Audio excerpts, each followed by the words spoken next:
Hello, and welcome back to Fluent English Journey. My name is Ava, and I'm here to guide you on your journey to clear, confident, and natural English. If you're new here, make sure to hit the subscribe button so you never miss a lesson. Your support truly helps this channel grow. All right, take a deep breath, relax, and let's begin today's session. Listen closely, because tonight, something is different. You are standing in a quiet room. It is night. The lights are low. Outside the window, you can hear the soft hum of the city, cars passing, a dog barking far away, a train rolling through the distance. But inside, everything feels completely still, completely calm. And for a moment, you wonder why this silence feels so heavy, so full, as if it is waiting for something. And then, you hear a voice that feels like it has been trying to reach you for a long time. It says, this is the moment when your English changes. Not because you're studying, not because you're trying, but because you are ready to hear a story. A long story, a deep story, a human story. A story that will take you through memories, fears, dreams, and turning points. A story that will hold your attention slowly, gently, and completely. This is not a lesson. This is not a lecture. This is a journey. A journey that feels like a movie, but sounds like real life. Here, the English is natural. The emotions are real. And the story is your guide. And so we begin with a simple question. When was the last time you truly listened? Not just heard words. Not just understood meaning, but truly listened, like every sentence had a pulse and every pause had a purpose. Tonight you will. Tonight you will hear English the way it lives inside real hearts, real moments, and real conversations. But first, let me take you somewhere, back in time, into a memory that has been waiting to be told. A memory that shaped everything that came after. Because this story begins on a night that started just like this one, quiet, simple, almost forgettable, until one moment changed everything. It was late. The sky was dark. And a man stood alone on a small bridge at the edge of a sleeping town. His name was Daniel. He was tired. Not the physical kind of tired, but the kind that lives deep inside your chest. The kind that whispers that something in your life is missing, even if everything looks normal on the outside. He wasn't running. He wasn't escaping. He wasn't lost. He was simply trying to understand why life didn't feel like life anymore. And then, without planning it, he whispered a few words out loud to the empty darkness. I wish I knew how to begin again. He didn't expect an answer. He didn't expect the world to change. He didn't expect anything at all. But the universe has a strange way of responding to honest voices spoken in quiet places. Because that single sentence, soft, tired, and almost invisible, would lead him to a long journey he never imagined. And that journey is the story you are about to hear. A story about language, yes, but also about the language behind the language, the voice inside us that wants to be understood, the emotions we hide, the choices we avoid, and the moments that reshape us in silence. And so, if you are ready, take a breath. Because we are stepping into the first chapter of Daniel's journey, a chapter filled with confusion, curiosity, and a small decision that grew into something much bigger. A decision that would one day bring you here. But for now, let us stay on that bridge. Let us stay with that quiet moment. Because this is where the story begins. With a whisper. With a wish. With a man who didn't know that his life was about to change in ways he could not imagine. The wind was soft that night. It moved through the trees like a slow breath, brushing against Daniel's face as he leaned over the railing of the bridge. Below him, the river moved quietly, carrying reflections of the moon across its surface like silver secrets. Everything felt calm on the outside, but inside, Daniel felt like he was standing at the edge of something he couldn't name. Maybe you know that feeling when life is not broken, but it is also not whole. When everything looks fine, but nothing feels right. Daniel had been living in that feeling for months. He had a job. He had friends. He had routines that made sense. But every day felt like it was missing something small, something invisible, something essential. And he didn't know how to explain it. So instead, he came to this bridge every night after work. Not to think. Not to solve anything. Just to be still. But tonight, the silence broke. Because from behind him, he heard footsteps, slow, steady, and unfamiliar. At first, he ignored them. He assumed someone was simply crossing the bridge. But the footsteps stopped right beside him. And then came a voice, calm, clear, and strangely warm. "You look like someone who's waiting for something," the stranger said. Daniel froze. He turned and saw an older man standing next to him. The man's clothes were simple.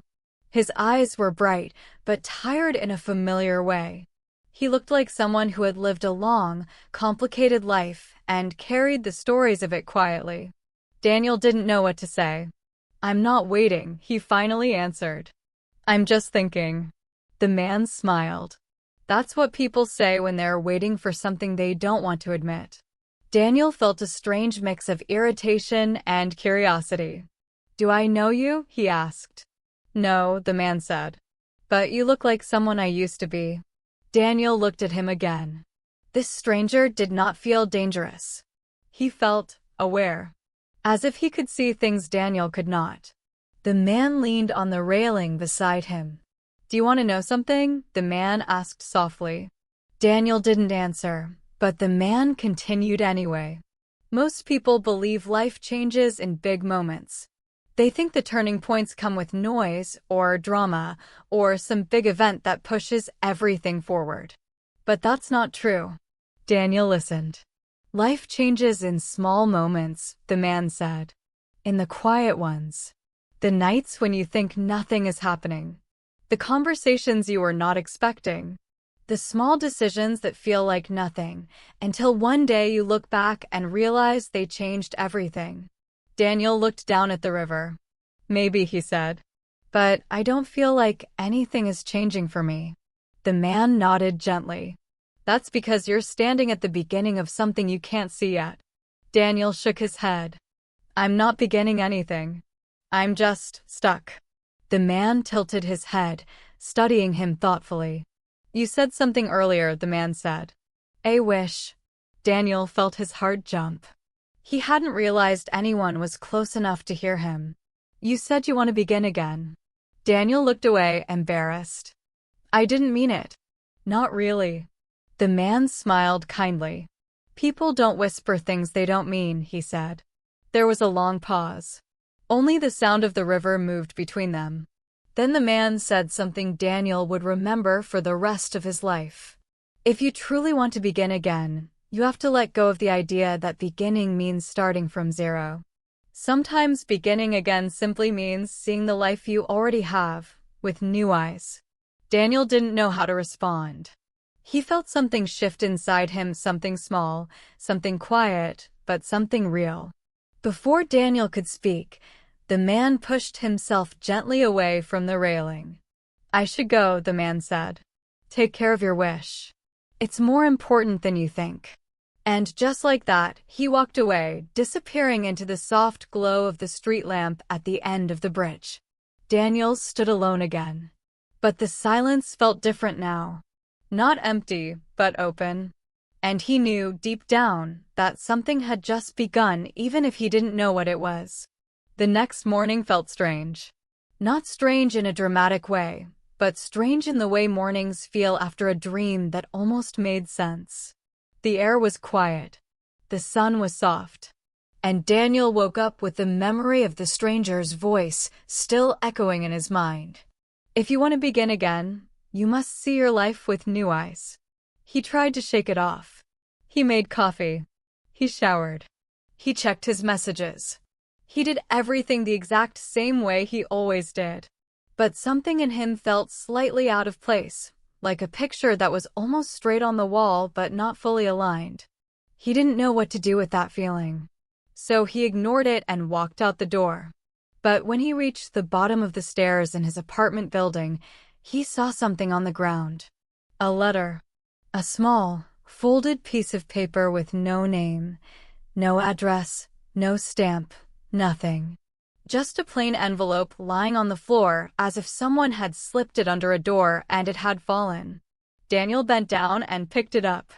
He looked around. No one was there. All the doors on the hallway were closed. He should have left it there. He knew that. But something inside him, something quiet but insistent, told him this letter was meant for him. So he held it. He hesitated. He finally opened it. Inside was a single piece of paper with a single line written in small, careful handwriting. When the path seems unclear, follow the feeling, not the map. Daniel's breath caught in his throat. Because it was the same handwriting he had seen before. Not in real life. Not in a notebook. Not in any letter. But in a memory he barely remembered. A memory from long ago. A memory from someone he had once loved and lost without ever understanding why. The handwriting looked almost exactly the same. Daniel folded the letter slowly and slipped it into his pocket. He didn't understand what was happening. He didn't know who had sent it. He didn't know why a stranger on a bridge had spoken to him the night before. He didn't know what this new feeling inside him was. But he knew one thing. His life was no longer standing still. Something had begun moving. Something quiet. Something gentle. Something real. Something that felt a little too meaningful to be random. And somewhere deep inside him, he felt that this was only the beginning of a long journey full of questions, encounters, lessons, and moments that would pull him closer to himself than he had ever been before. He took a deep breath. And he stepped out into the day, not knowing that the next steps he took would lead him into a story he had been avoiding for years. A story that would ask him to listen, really listen, not only to the world around him, but to the voice inside him that he had ignored. The journey had begun. When Daniel reached his office that morning, the normal sounds of the day felt strangely distant. The clicking of keyboards. The hum of the coffee machine. The low conversations about weekend plans.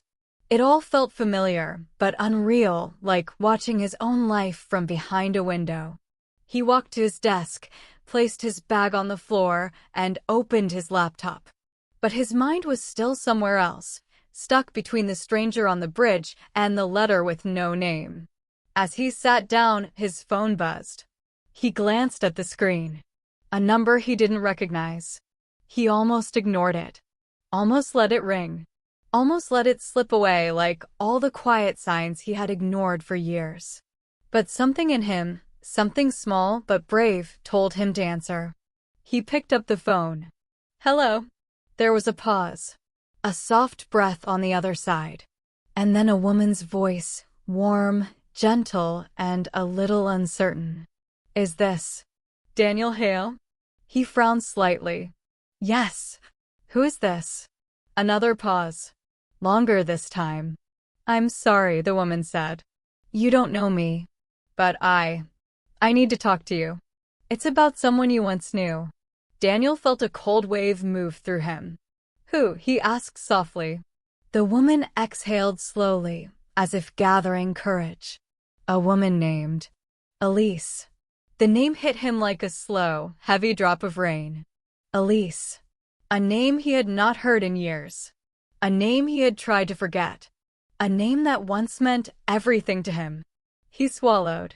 Who are you? He asked again. My name is Kara, the woman said. I'm her sister. Daniel felt his heart stop for half a second. He had met Elise's family only once, many years ago.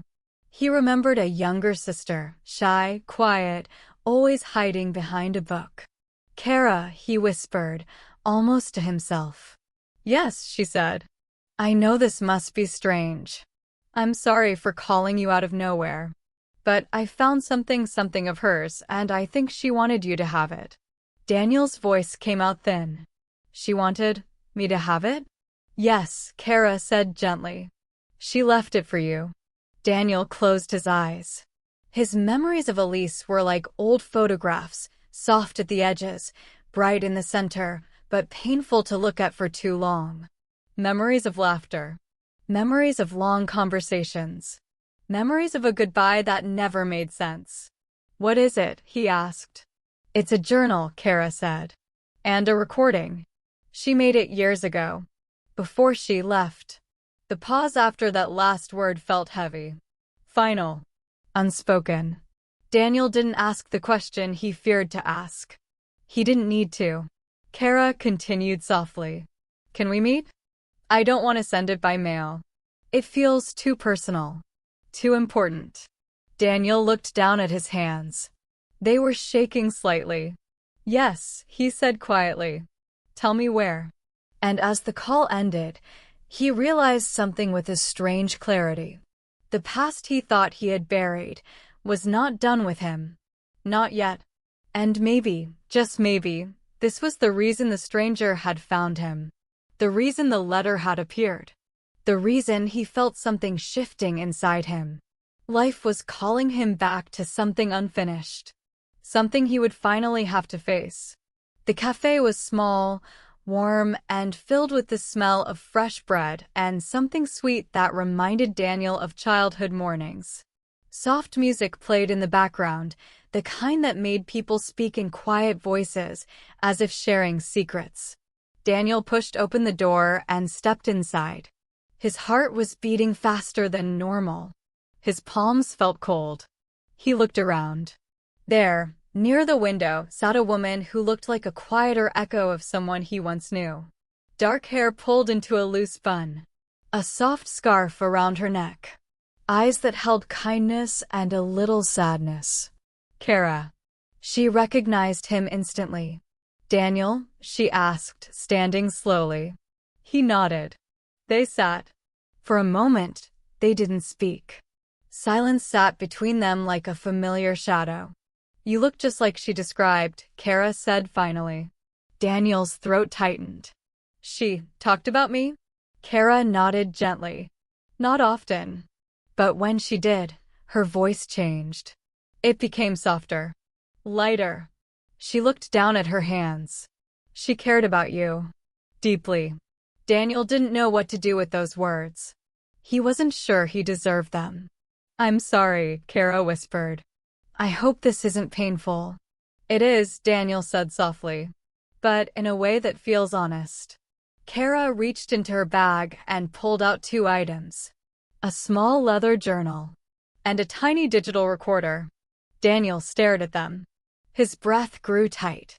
She wrote in this during the last year, Kara said, placing the journal on the table. And this, she added, setting down the recorder, has one message. One she recorded the week before she left town. Daniel touched the journal lightly with his fingertips. It felt warm, familiar, almost alive. Kara watched him with gentle eyes. She wanted you to have them, she said. She said, you were the only person who ever understood the way she thought. Daniel felt something break inside him quietly, like a thin layer of ice cracking under the first touch of spring. Kara continued. She hoped, someday, you would find the courage to listen to her final words. He inhaled slowly. Kara, why now? Why after all these years? Kara looked out the window, as if searching for the answer in the passing world. Because I wasn't ready before, she said honestly. And maybe you weren't either. Daniel nodded. He understood. Sometimes life waits until the right moment, and then everything arrives at once. Kara reached across the table and touched his hand gently. She loved you, Daniel, she said softly. In her own quiet way. Daniel closed his eyes. He let the words settle. He let the truth find its place inside him. Thank you, he whispered. Kara stood slowly. I hope what you find brings you peace, she said. And I hope it brings you understanding. She gave him a sad, kind smile. Then she walked away, leaving the scent of warm tea and unfinished stories behind her. Daniel looked back at the journal, the recorder, the past, and he knew opening them would change everything. But he also knew this. He was ready. For the first time in years, he was truly ready. Daniel waited until evening to open the journal. He sat on the edge of his bed, lights dim, the air cool and still. Outside, the city whispered softly, cars rolling in the distance, a faint dog barking, the breeze brushing against the windows. He held the journal in his hands. It felt like holding a heartbeat.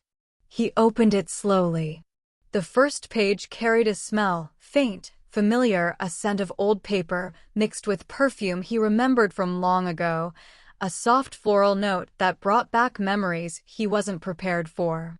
And then he saw her handwriting. Small, careful, a little uneven, like she wrote in quiet moments when she didn't want anyone to know. He began to read. If someone is reading this, it means I wasn't brave enough to say these things out loud. Daniel swallowed.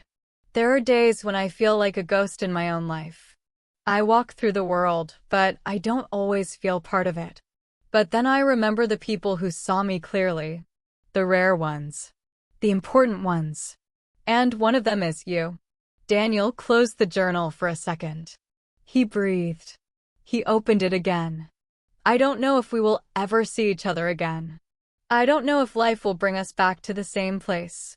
But I want you to know something. You made me feel real. You made me feel understood. And I didn't tell you that enough. His eyes stung. He blinked hard. The words felt like warm hands holding something fragile inside him. But the journal had many pages, and he knew he couldn't read them all at once. His heart needed time. He set the journal aside. And then, with a deep breath, he picked up the recorder. It was small, silver, and scratched at the edges, the kind of device people used before voice memos on phones existed. He pressed play. There was static at first. Soft. Whispering. Then a voice. Her voice. Hi, Daniel. His chest tightened instantly. Her voice was exactly as he remembered, gentle, warm, a little shy, like she always carried her emotions just behind her smile. I don't know if you will ever hear this. I don't know if I will ever send it. But I want to say thank you. Daniel held the recorder close. Thank you for listening to me when no one else did. Thank you for seeing me when I felt invisible. Thank you for caring in the quiet way you always did. Her voice trembled, just slightly. I'm leaving soon. I don't know for how long. Maybe I'll come back. Maybe I won't. Daniel felt the weight of those words. But if you ever find this, I want you to do one thing for me. A long pause. A breath. Begin again. Even if it scares you. Daniel felt his heart crack open. Begin again, and don't wait for perfect moments like I did. Don't let fear hold you still. Don't waste years wondering what could have been. Static rose again. And then her final words. Live, Daniel. Live the way you once told me you dreamed of living. And if our paths cross again someday, I hope we recognize each other. The recording clicked off. Silence filled the room. Daniel sat there, holding the recorder, feeling the weight of the past settle around him like soft dust. But inside him, something else was happening. Something slow. Something real. Something alive. A door inside him had opened. Not into sadness. Not into regret. But into a new beginning, the beginning Elise had wanted for him. The beginning he finally felt ready to walk toward. He placed the journal and recorder beside him gently. And he whispered into the quiet room. I'm ready. For the first time, he meant it. The next morning felt different. Not brighter. Not happier. Just clearer. Daniel woke up with the journal beside him, the recorder on the nightstand, and a new heaviness in his chest, the kind of heaviness that comes when truth finally arrives after being delayed for too long. He sat up slowly, rubbed his eyes, and looked at the sunlight stretching across the floor. It looked golden and soft, like a quiet promise. Something inside him whispered that today needed to be different. Not dramatic, not rushed, just different. So he put on a jacket, grabbed his keys, and stepped outside. He didn't have a destination in mind. Not a plan, not a schedule. He simply walked. At first, it felt like any other walk, familiar streets, familiar buildings, familiar sounds. But inside him, something was shifting gently, as if space was being cleared for something new. He passed a bakery with warm bread in the window. He passed a bookstore where an old man watered plants outside. He passed a small park where children chased each other through fallen leaves. The world looked normal, but it felt more alive than usual. He walked until the city slowly opened into a wider space, a long pathway lined with trees, each one moving softly in the morning wind. The air smelled fresh. The world felt quiet. He kept walking. After a while, he reached a small lake, still, calm, reflecting the sky like a mirror that held its own thoughts. There were benches around the lake, and Daniel sat on one. He breathed slowly. The silence felt gentle, not heavy. He pulled out the journal from his bag. He didn't open it. He just held it. And he let his mind drift to Elise, to the last day they saw each other, to the things they didn't say, to the questions he never asked. He realized now that their goodbye wasn't just an ending. It was a wound he had never let heal. But now, he wanted to understand. He wanted to face what he once avoided. He wanted to follow the feeling, just like the mysterious letter said. As he sat there, a soft memory returned, Elise once telling him that beginnings don't always look like beginnings. Sometimes they look like mistakes or losses or days filled with confusion. But later, when you look back, you realize life was trying to move you forward. And maybe that was happening now. He leaned back, looked at the sky, and said softly, "I don't know where I'm going, but I'm going." For the first time in a long time, it felt like the right thing to say. That afternoon, Daniel returned home, but he didn't feel ready to move on with his day yet. His thoughts were too loud. His heart felt full and unfamiliar. So he did something he rarely did, something Elise once pushed him to do. He called someone. Not for answers. Not for advice. Just to talk. He opened his phone and scrolled through his contacts until he reached a name he hadn't touched in months. Maya. His closest friend in college. Someone who knew him before life became complicated. Someone who always said he disappeared when his emotions grew too loud. He hesitated. Then he tapped her name. The phone rang once. Twice. 3 times. Then her voice came through, warm, bright, familiar. "Daniel." "Wow. This is a surprise. How are you?" He exhaled slowly. "I'm not sure," he said honestly. Maya laughed softly. "That's the most honest thing you've ever said at the start of a call. What's going on?" Daniel closed his eyes. "I ran into the past," he said. "And it's a lot." There was a long silence on the line. Not uncomfortable, just patient. "Do you want to talk about it?" Maya asked. Daniel nodded even though she couldn't see him. "I got something today," he explained softly. "From someone I used to know. Someone important." "Elise," Maya said gently, as if recognizing a shadow returning. "Yes," Daniel whispered. "Her sister found me. She gave me things." Maya inhaled sharply. "Oh, Daniel." He felt the weight of those words, not pity, but understanding. Maya had seen him through that chapter of his life, through the joy and the confusion, through the slow disappearance of someone he cared about. "What did you get?" she asked. "A journal," he said. "And a recording." Another pause. "Did you read it?" Maya asked quietly. "Some of it," he said. "And I listened to the recording." "And," she whispered, Daniel swallowed.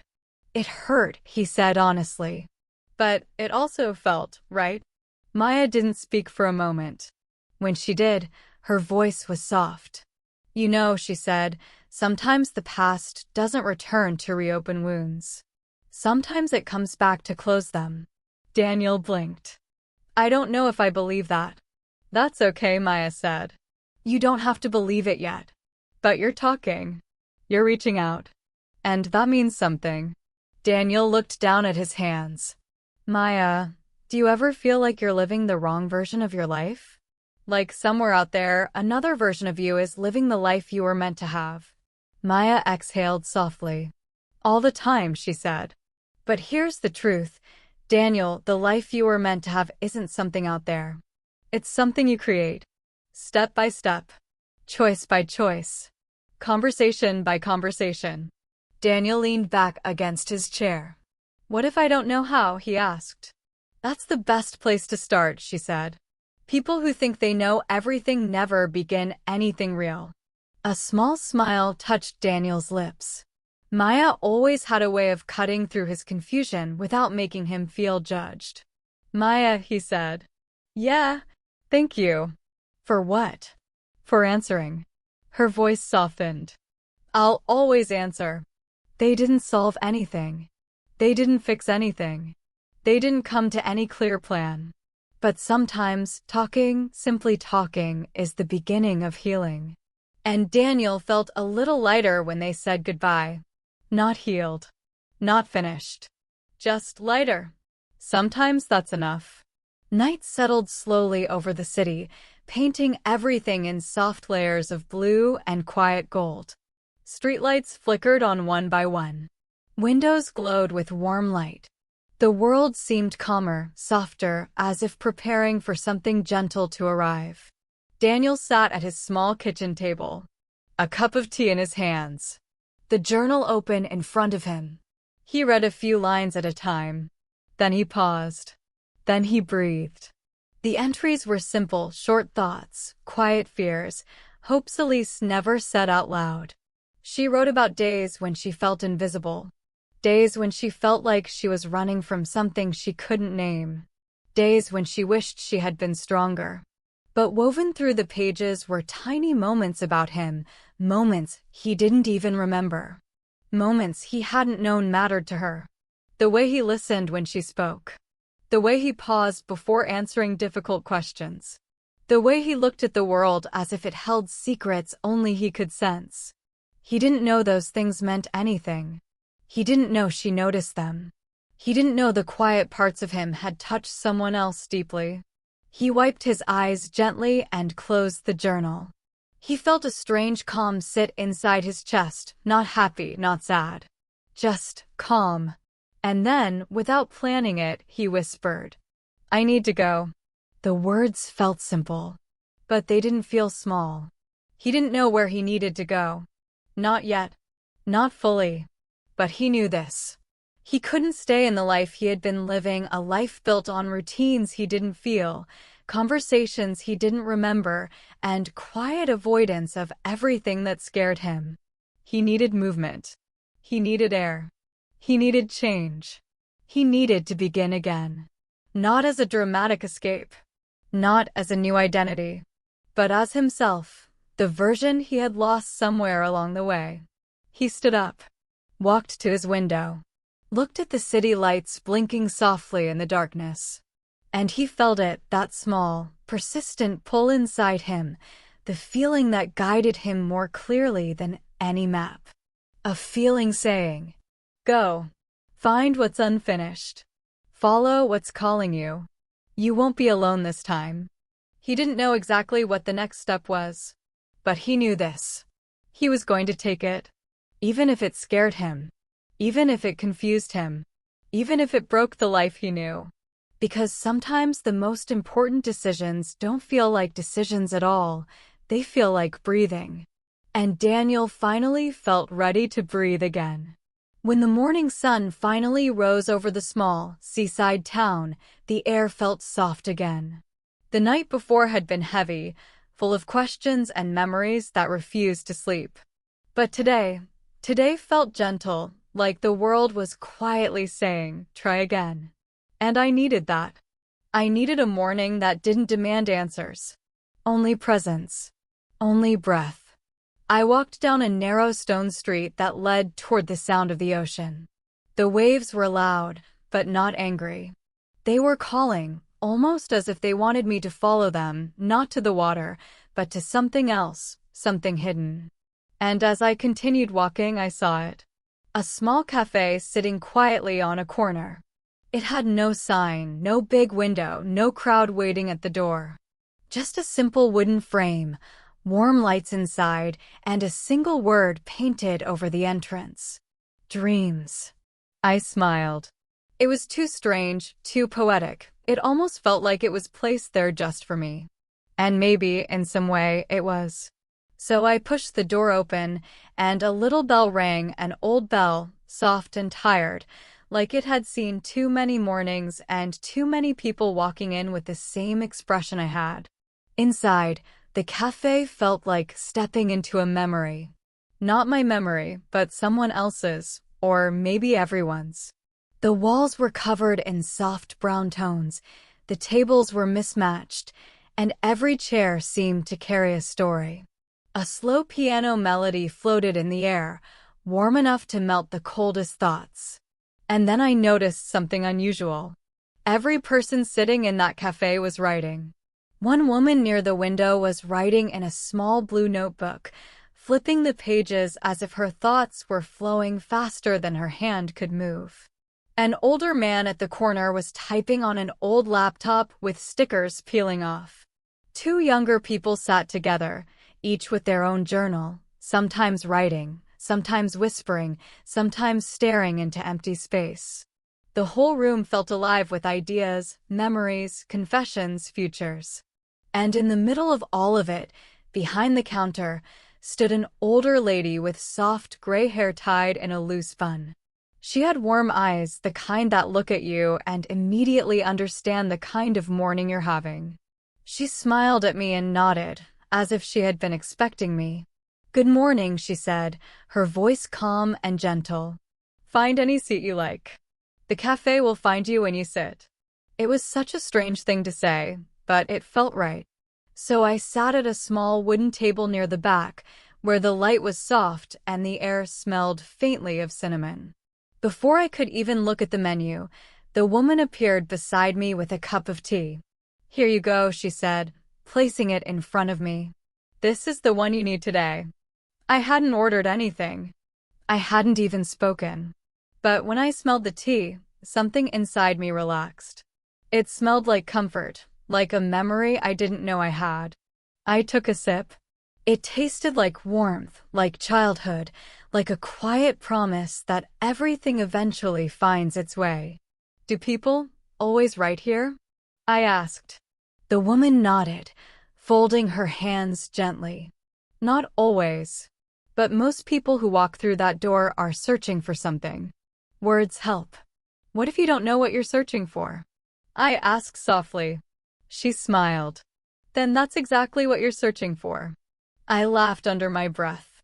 Simple. Wise. Annoyingly true. She leaned closer, her voice dropping slightly. "Let me tell you a small secret. This cafe is called Dreams not because people dream here, but because people remember the dreams they forgot they had." "That sounds beautiful," I said. "It's also real," she replied. "You'd be surprised how many people forget their own dreams before they forget anything else." And for a moment, I couldn't speak.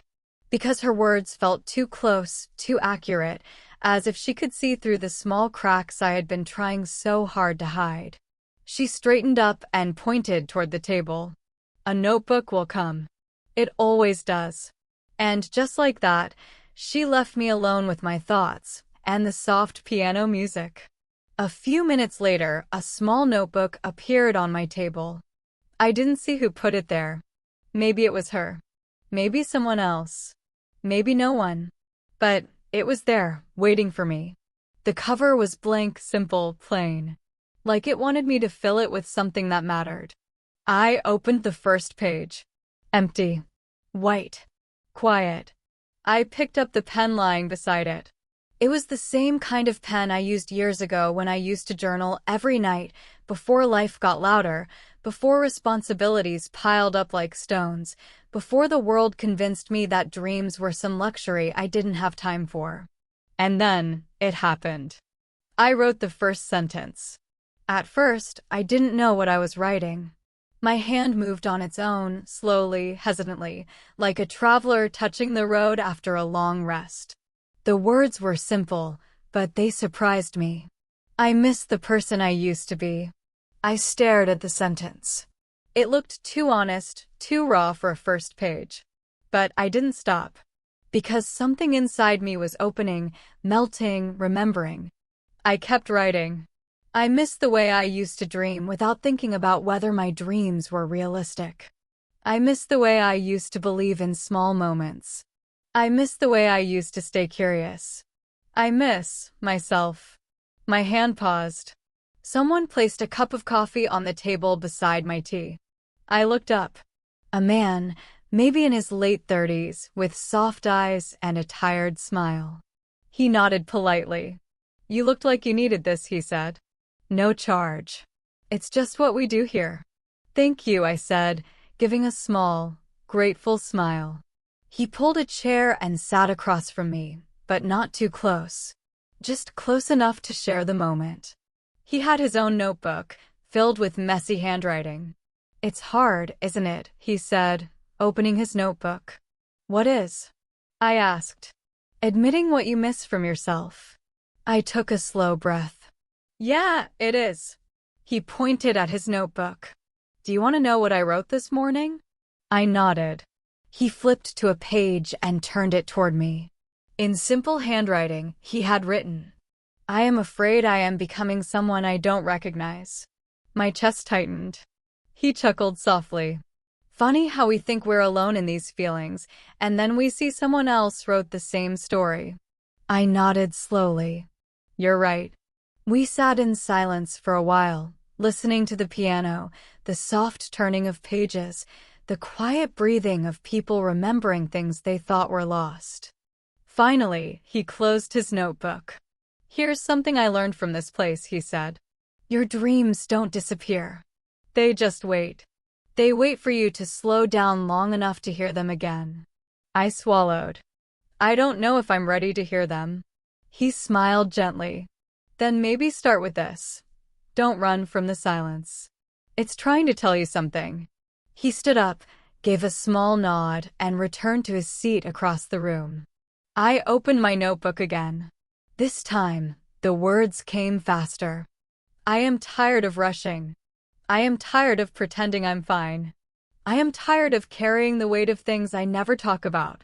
I want to slow down. I want to breathe. I want to feel something real again." And as I wrote, the truth became clearer.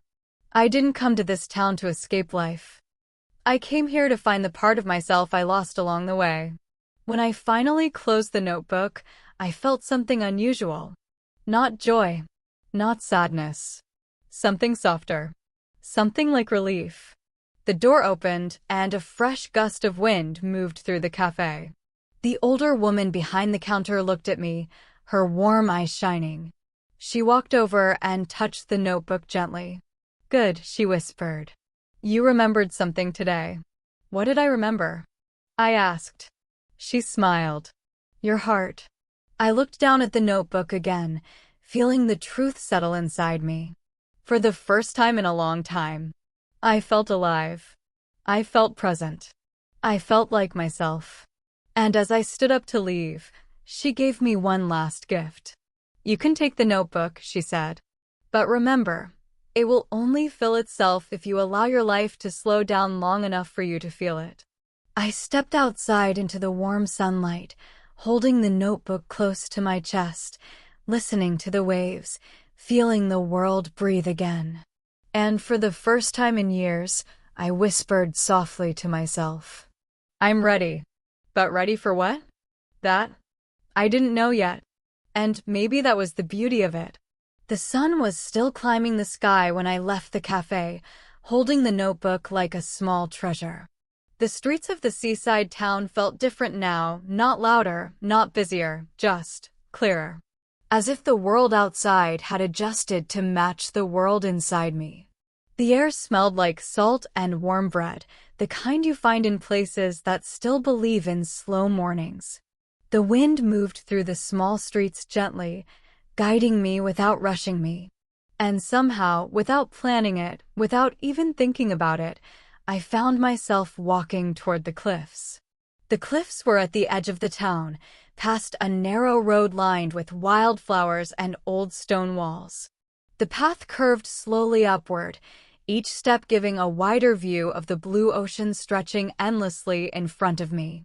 The waves looked peaceful from up there, like they were carrying conversations from faraway places.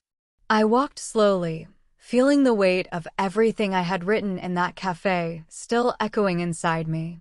The town below felt quiet. The sky above felt open. And the cliffs, they felt honest. Too honest. When I reached the top, I saw someone standing near the edge. A man. Tall, with a dark jacket and hair pushed back by the wind. He stood still, staring at the sea with an expression I couldn't read from where I was.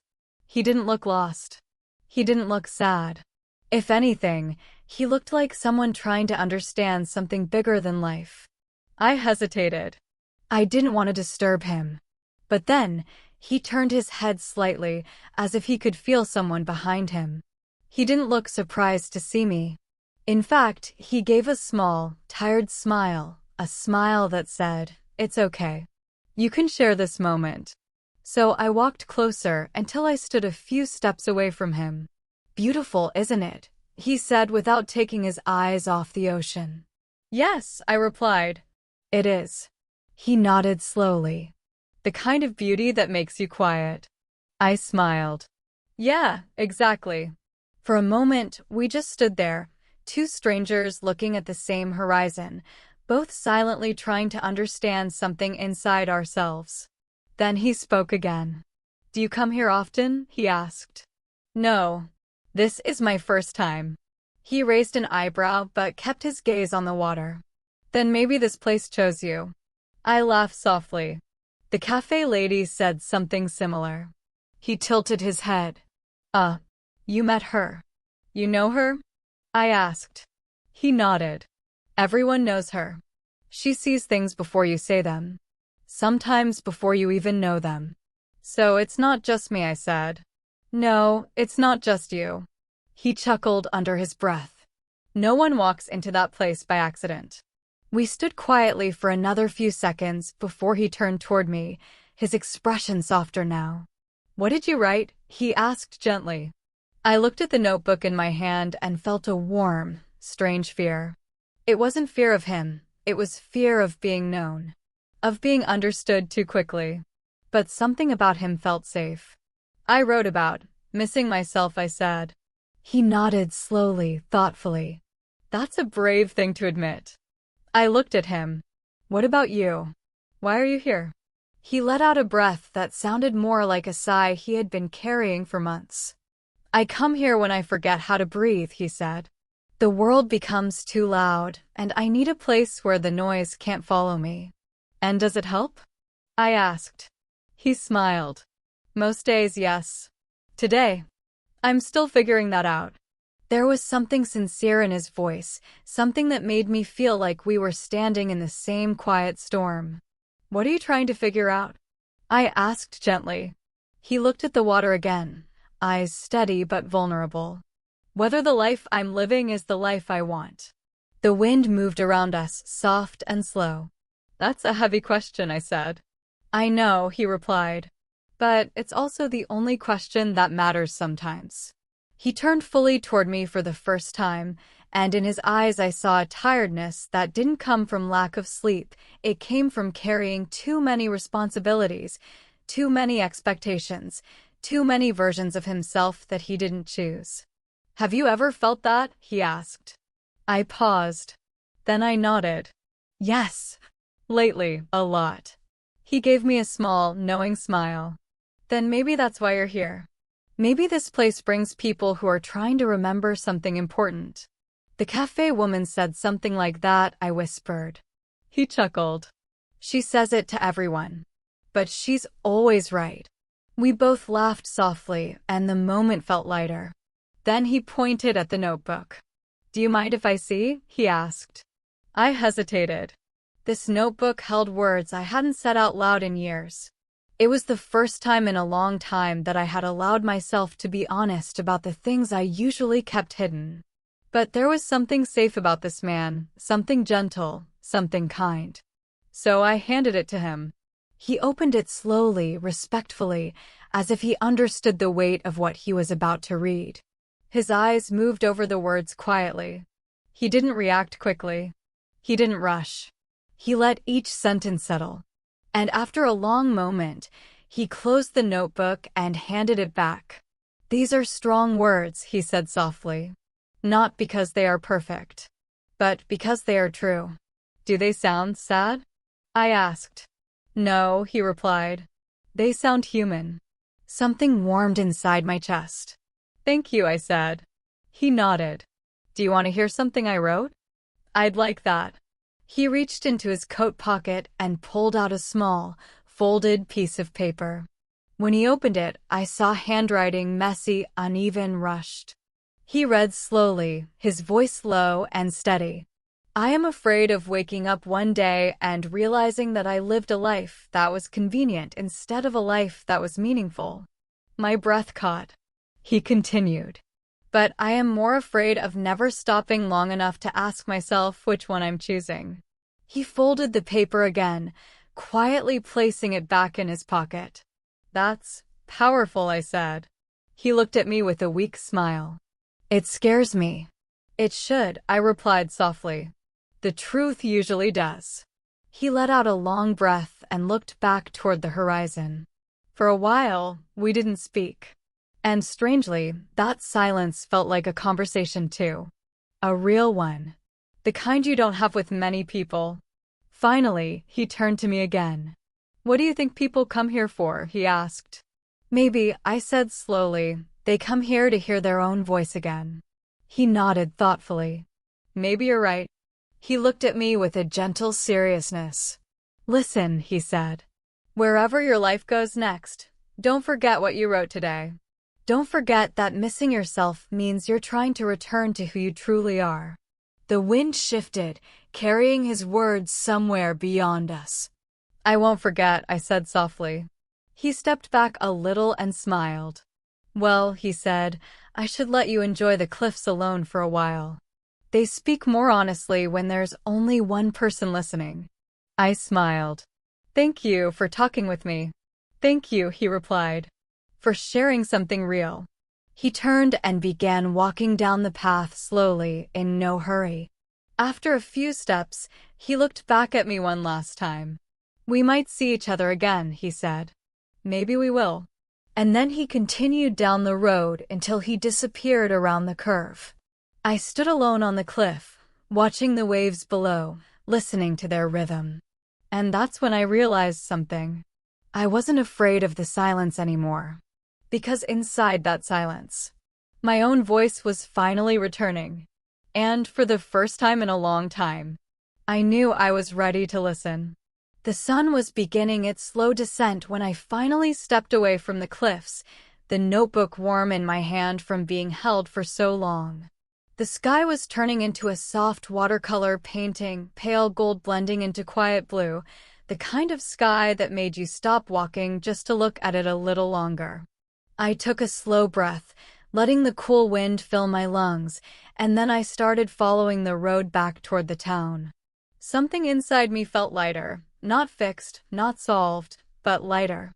Like someone had quietly taken a heavy stone out of my chest without me noticing. The man on the cliff had spoken with such honesty that it felt as if he had cracked open a door inside me, a door I didn't even realize had been locked. And now everything around me felt more alive, more detailed, more awake. As I walked into town again, the air had changed. People were beginning to gather along the small streets, opening windows, lighting small lanterns, arranging tables outside. A warm, Gentle buzz filled the air, soft laughter, quiet conversations, distant music carried by the wind. And then I remembered, tonight was the festival the cafe woman had mentioned in passing to someone earlier. An evening of lights, she had said. I didn't know what she meant back then. But as the sun lowered, the town came alive with a kind of magic I hadn't seen in a long time. Every street was decorated with strings of warm lights, tiny bulbs hanging like stars close enough to touch. Candles flickered on doorsteps. Lanterns glowed from balconies. And the smell was wonderful. Fresh bread, cinnamon, grilled vegetables, something sweet I couldn't even name. People were cooking outside, sharing food, sharing stories, talking to each other as if the evening belonged to them, as if time itself had slowed down just for this moment. I walked through the crowd quietly, letting the atmosphere wrap around me like a soft blanket. Everyone seemed happy, but not in a loud, forced way. It was a soft happiness, like the kind you feel when you're safe, when you're surrounded by people who don't need to know your whole story to welcome you. I passed a group of children carrying lanterns shaped like stars. Their voices were bright and full of excitement as they ran past me, laughing and leaving trails of light behind them. A woman was playing a violin near a fountain, the melody soft and nostalgic, the kind of sound that touches something deep inside you even if you don't know why. A couple danced slowly nearby, moving gently as if the world had disappeared around them. And for a moment, I stopped walking, because I realized something. Sometimes, life waits for you to notice it. Not the big things, not the loud moments, but the small ones. The ones that whisper instead of shout.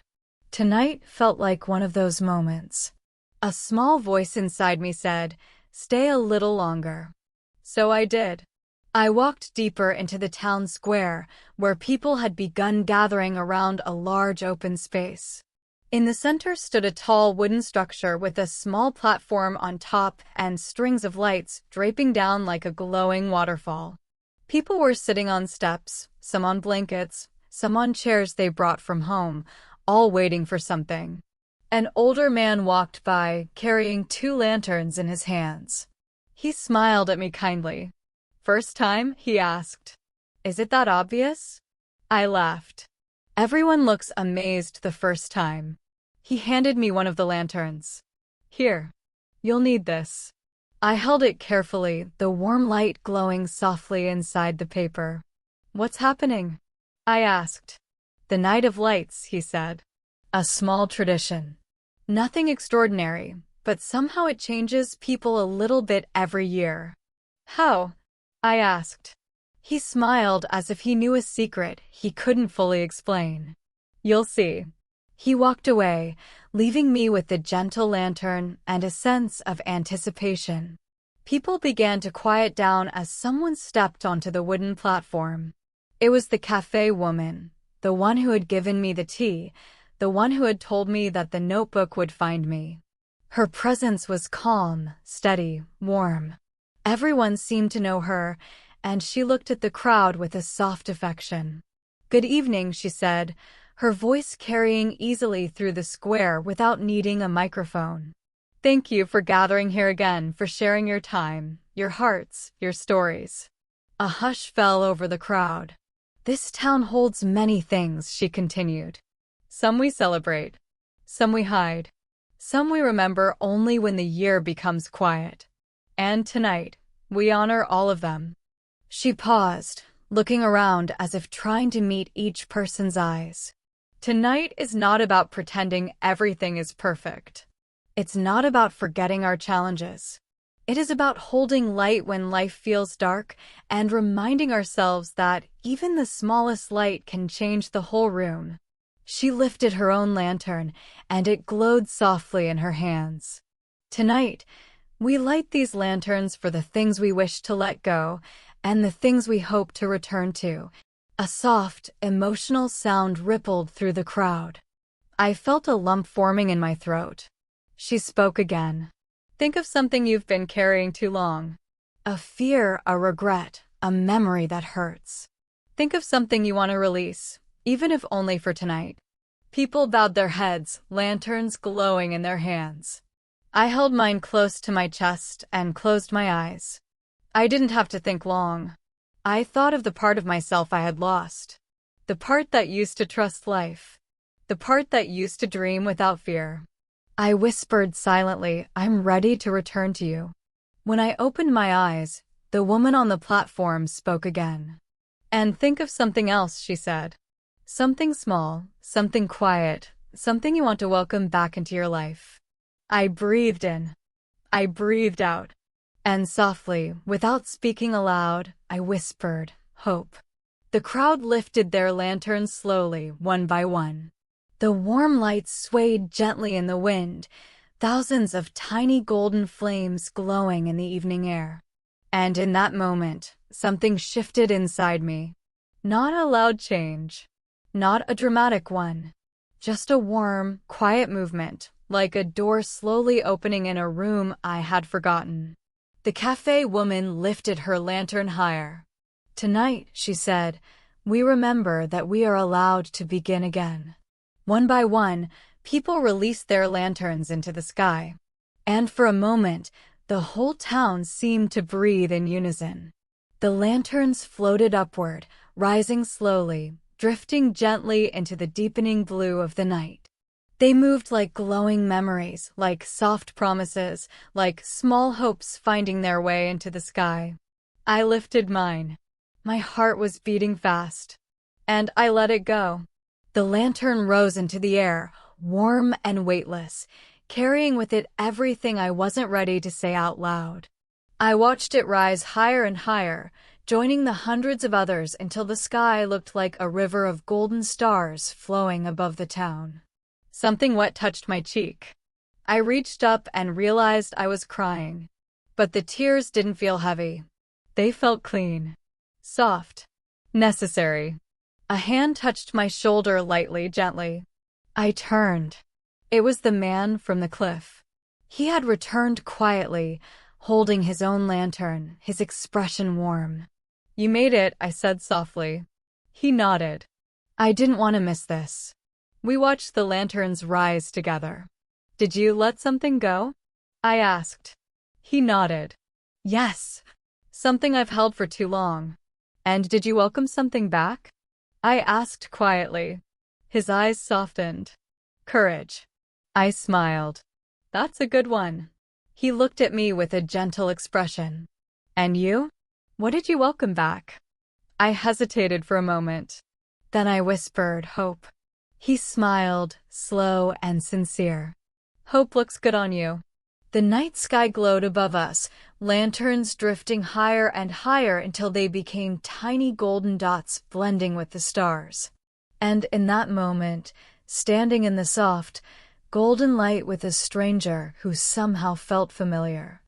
I felt something I hadn't felt in a long time. Peace. Soft, fragile, but real. And as the festival continued, music rising, lights glowing, people laughing softly under the warm night, I realized something important. Sometimes the world doesn't give you answers. Sometimes it gives you moments. Small ones. Quiet ones. Ones that change you slowly, gently, without shouting. Tonight was one of those moments. And, without fully understanding why, I knew this journey wasn't done yet. Not even close. The festival lasted long into the night, but I slipped away quietly once the lanterns had disappeared into the dark sky. People continued laughing, talking, sharing food, and dancing under the warm glow of the lights, but something inside me whispered gently, "Go now. Walk while the night is soft." So I followed the narrow path that ran along the shoreline. The moon had risen, casting pale, silver light across the ocean, turning the waves into soft ribbons of glowing blue. I could hear the distant music from the town fading behind me, becoming a memory before it even ended. I walked slowly, breathing in the cool night air. And that's when I saw it. A house. Small. Old. Sitting silently at the very edge of the coast, where the land curved away from everything and faced the open water. It looked abandoned at first glance, broken fence, weathered paint, windows dark and empty. But something about it didn't feel abandoned. It felt waiting, as if it had been holding its breath for years, hoping someone would finally come close enough to hear its story. I hesitated, just for a moment. Then I stepped closer. The door was slightly open, not wide enough to be an invitation, not closed enough to be a rejection. Just open enough to say, if you enter, it must be your choice. I touched the door gently. It didn't creak. It didn't resist. It opened smoothly, quietly, like it had been touched many times before. Inside, the house was dark, but not frightening. It was the kind of darkness you find in a place that simply hasn't seen movement in a while. The air smelled faintly of dust mixed with salt from the sea. I stepped inside and waited for my eyes to adjust. Slowly, shapes began to form. A wooden table. A worn-out sofa. Shelves filled with old books and seashells. A small lamp leaning slightly to one side. The floor was covered with sand in certain places, as if the wind visited often. But the thing that caught my attention was the wall. The entire wall opposite the entrance was covered in photographs. Hundreds of them. Different sizes, different colors, different years. Some were clear. Some were blurry. Some were torn at the edges. But all of them showed people laughing, hugging, walking on the shore, holding lanterns, writing in journals, sitting on the cliffs. My heart stopped for a moment. I took a step closer. These weren't random photos. They were photos of the town. The same cliffs I had just visited. The same town square from the festival. The same lanterns rising into the night sky. The same cafe. The same narrow stone streets. Every memory, every moment, every tradition was captured here on this wall. But that wasn't what made my breath catch. In one of the older photographs, slightly faded, slightly torn, I saw the cafe woman. Younger, with longer hair, but definitely her. And beside her was the man from the cliffs. They were smiling, standing close, holding lanterns. I felt a small chill run through me. Were they connected? Friends? Family? Something more? I didn't know. But the photograph felt important, and suddenly I realized that this house knew more about this place than anyone else had shown me. I stepped back and looked around the room again. A soft wind entered through a broken corner of the window, making one of the photographs flutter gently. It detached from its pin and floated to the floor. I picked it up carefully. It was a picture of the cliff at sunset. The same cliff where I had stood earlier that day. But there was something different in this photograph. On the edge of the cliff stood a small wooden box. I hadn't seen it when I was there. Maybe it had been removed. Maybe time had changed things. But in the picture, the box was clearly visible, weathered, old, but still standing. I turned the photo over. On the back, someone had written a small note in neat handwriting. For those searching for answers too quiet to hear. I felt a shiver move quietly through me. Was the box still there? Was it something important? Something forgotten? Something meant to be found? The house seemed to whisper around me, the air moving softly through the cracks like breath. I placed the photo back on the wall. My heart was beating faster now, not from fear, but from a strange curiosity, a pull I couldn't explain. I took another slow look around the house. A notebook lay on the table, different from mine. Its cover was dark brown, thick, and worn from years of opening and closing. I reached out and lifted it, feeling the weight of the stories inside. When I opened it, the first page was filled with simple handwriting. This house keeps the parts of us we forget. The parts we leave behind. The parts we hope to remember someday. I swallowed. I turned the page. Another line. If you are reading this, you didn't arrive here by accident. My breath caught. I read more. Follow the cliff at dawn. There is something waiting for you. Something meant only for those who have begun their return to themselves. I closed the notebook slowly. Something inside me trembled, not from fear, but from a deep, quiet recognition. This wasn't just a house. This wasn't just a coincidence. This wasn't just a forgotten place. This was part of the journey. Part of the story I hadn't understood yet. I walked outside again, the night air cool against my skin. The ocean stretched endlessly before me, calm and dark. Behind me, the house stood silently, watching, waiting. And then I saw him. The man from the cliffs.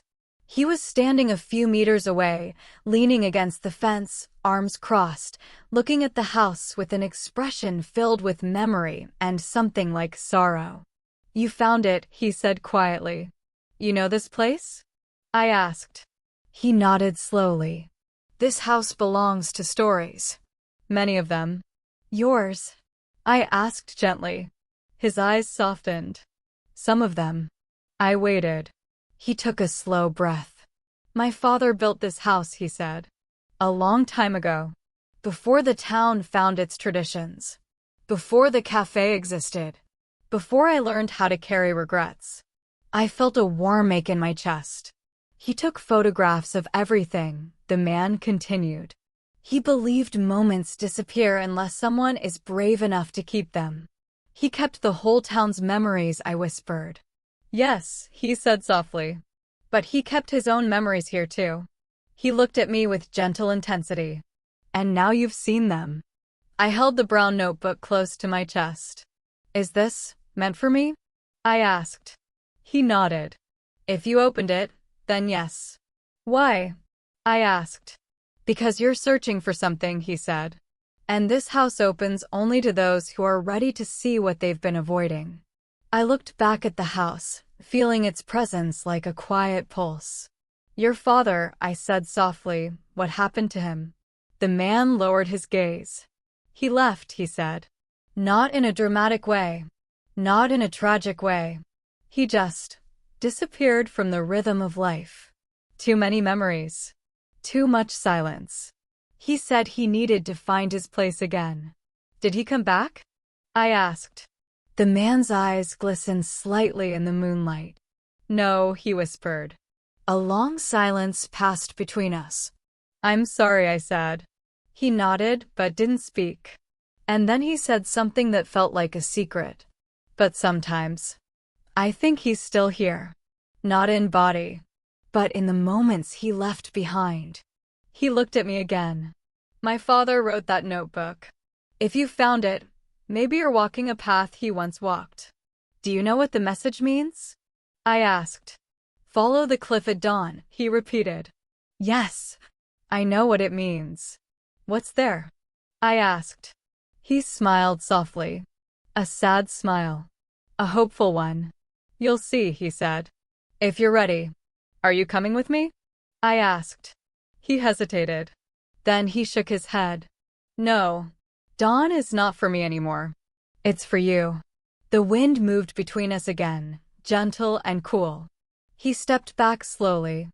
"I'll see you again," he said quietly.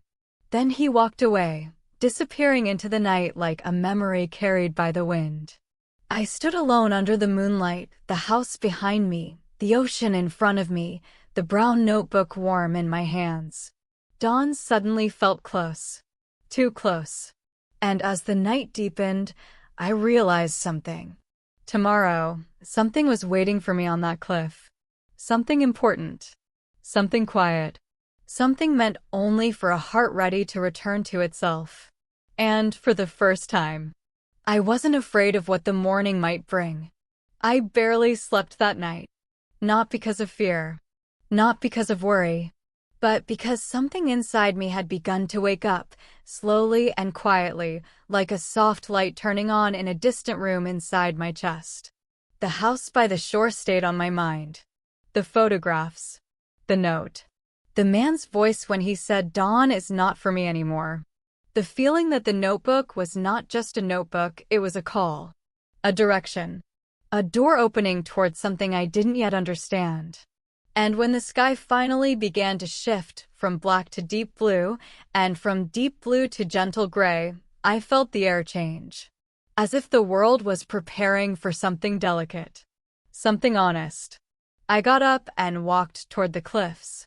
The town was silent. No footsteps. No voices. No lanterns. Only the sound of the ocean breathing against the rocks below.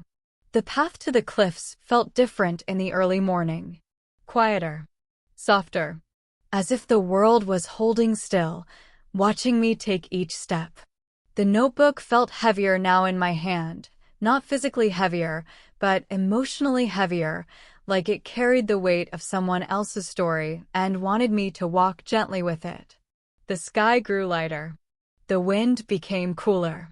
The sea glowed faintly, reflecting the first delicate colors of morning. When I reached the edge of the cliff, my breath caught. The wooden box in the photograph was there. Old. Weathered. Barely holding itself together. But real.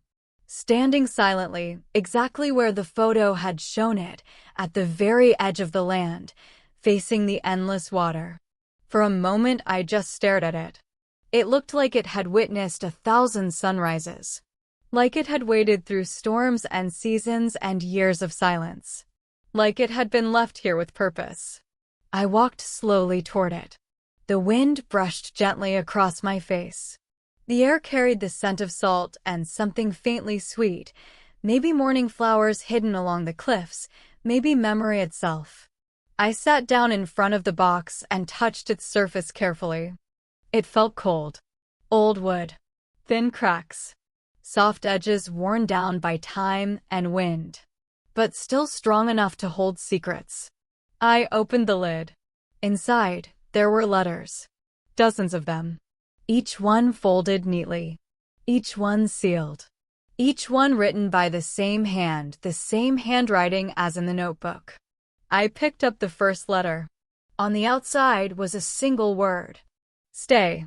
My heart tightened. I opened it slowly. Inside was a short, simple message. When life becomes too loud, stay with the quiet until you hear yourself again. I let the words sink into me.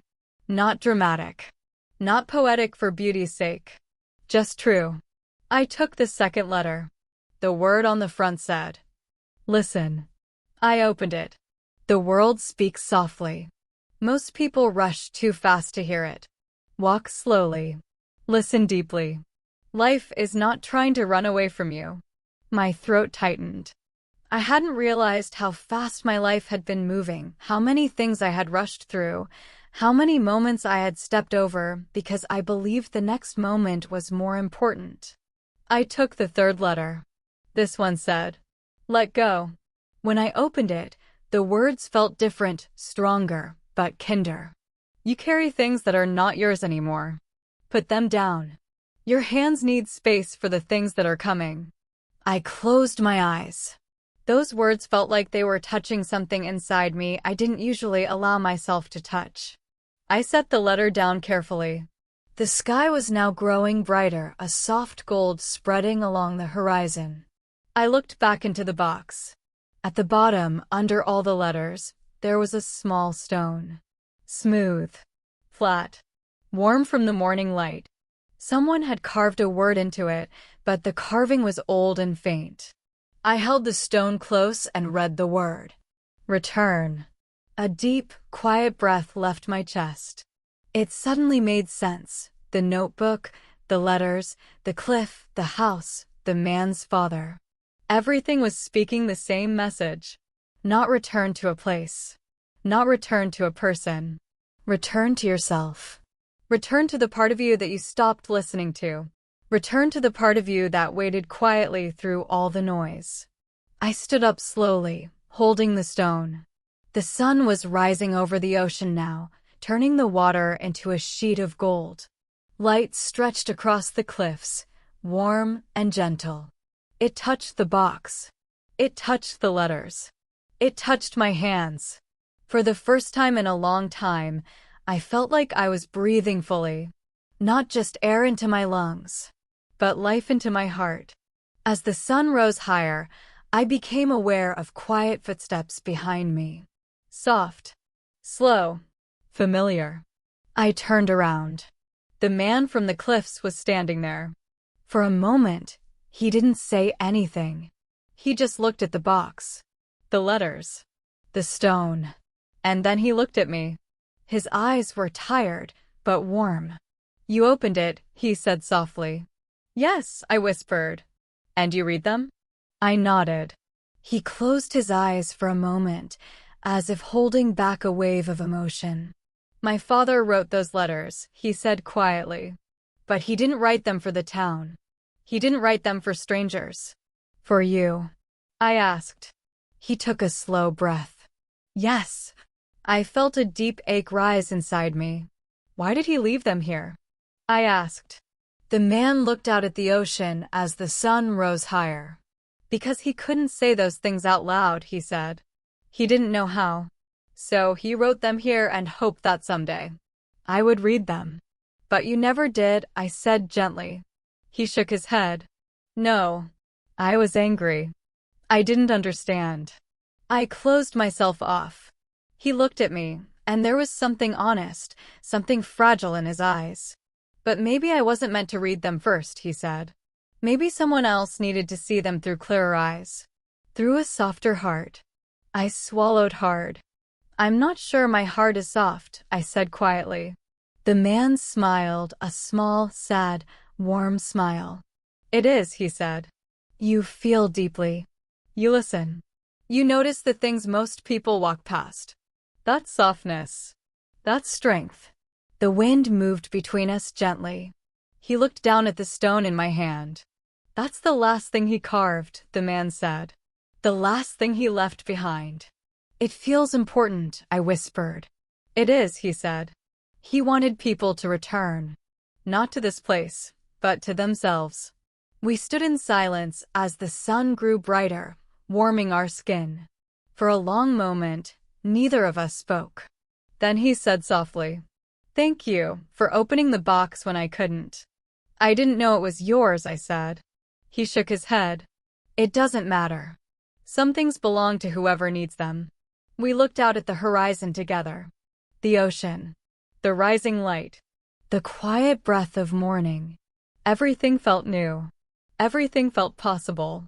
Finally, the man turned to me. "You're not done," he said. "This isn't the end of the journey." I nodded slowly. "I know." He looked down the long path that led back to town. "When you're ready," he said, "there's someone who has been waiting to talk to you." "Who?" I asked softly. He smiled, a real smile this time, gentle and warm. "You'll see." And then he walked past me, heading toward the village. I stayed a little longer on the cliff, holding the stone, breathing in the morning air, letting the sunlight settle into me. The letters in the box whispered softly in the wind, like quiet echoes of a story still unfolding. And I realized something. The dawn had listened to me. Now it was my turn to listen to the day. When I finally turned to walk back, my heart felt lighter. Not finished. Not healed. But open. Open in a way it hadn't been in a long, long time. And as I walked back toward the village, toward whatever waited for me next, I felt ready. Truly ready. The path back to the village felt different in the warm morning light. Not because the stones had changed. Not because the air was clearer. But because I was different. Everything seemed more alive now, the colors, the sounds. Even the silence carried something gentle inside it.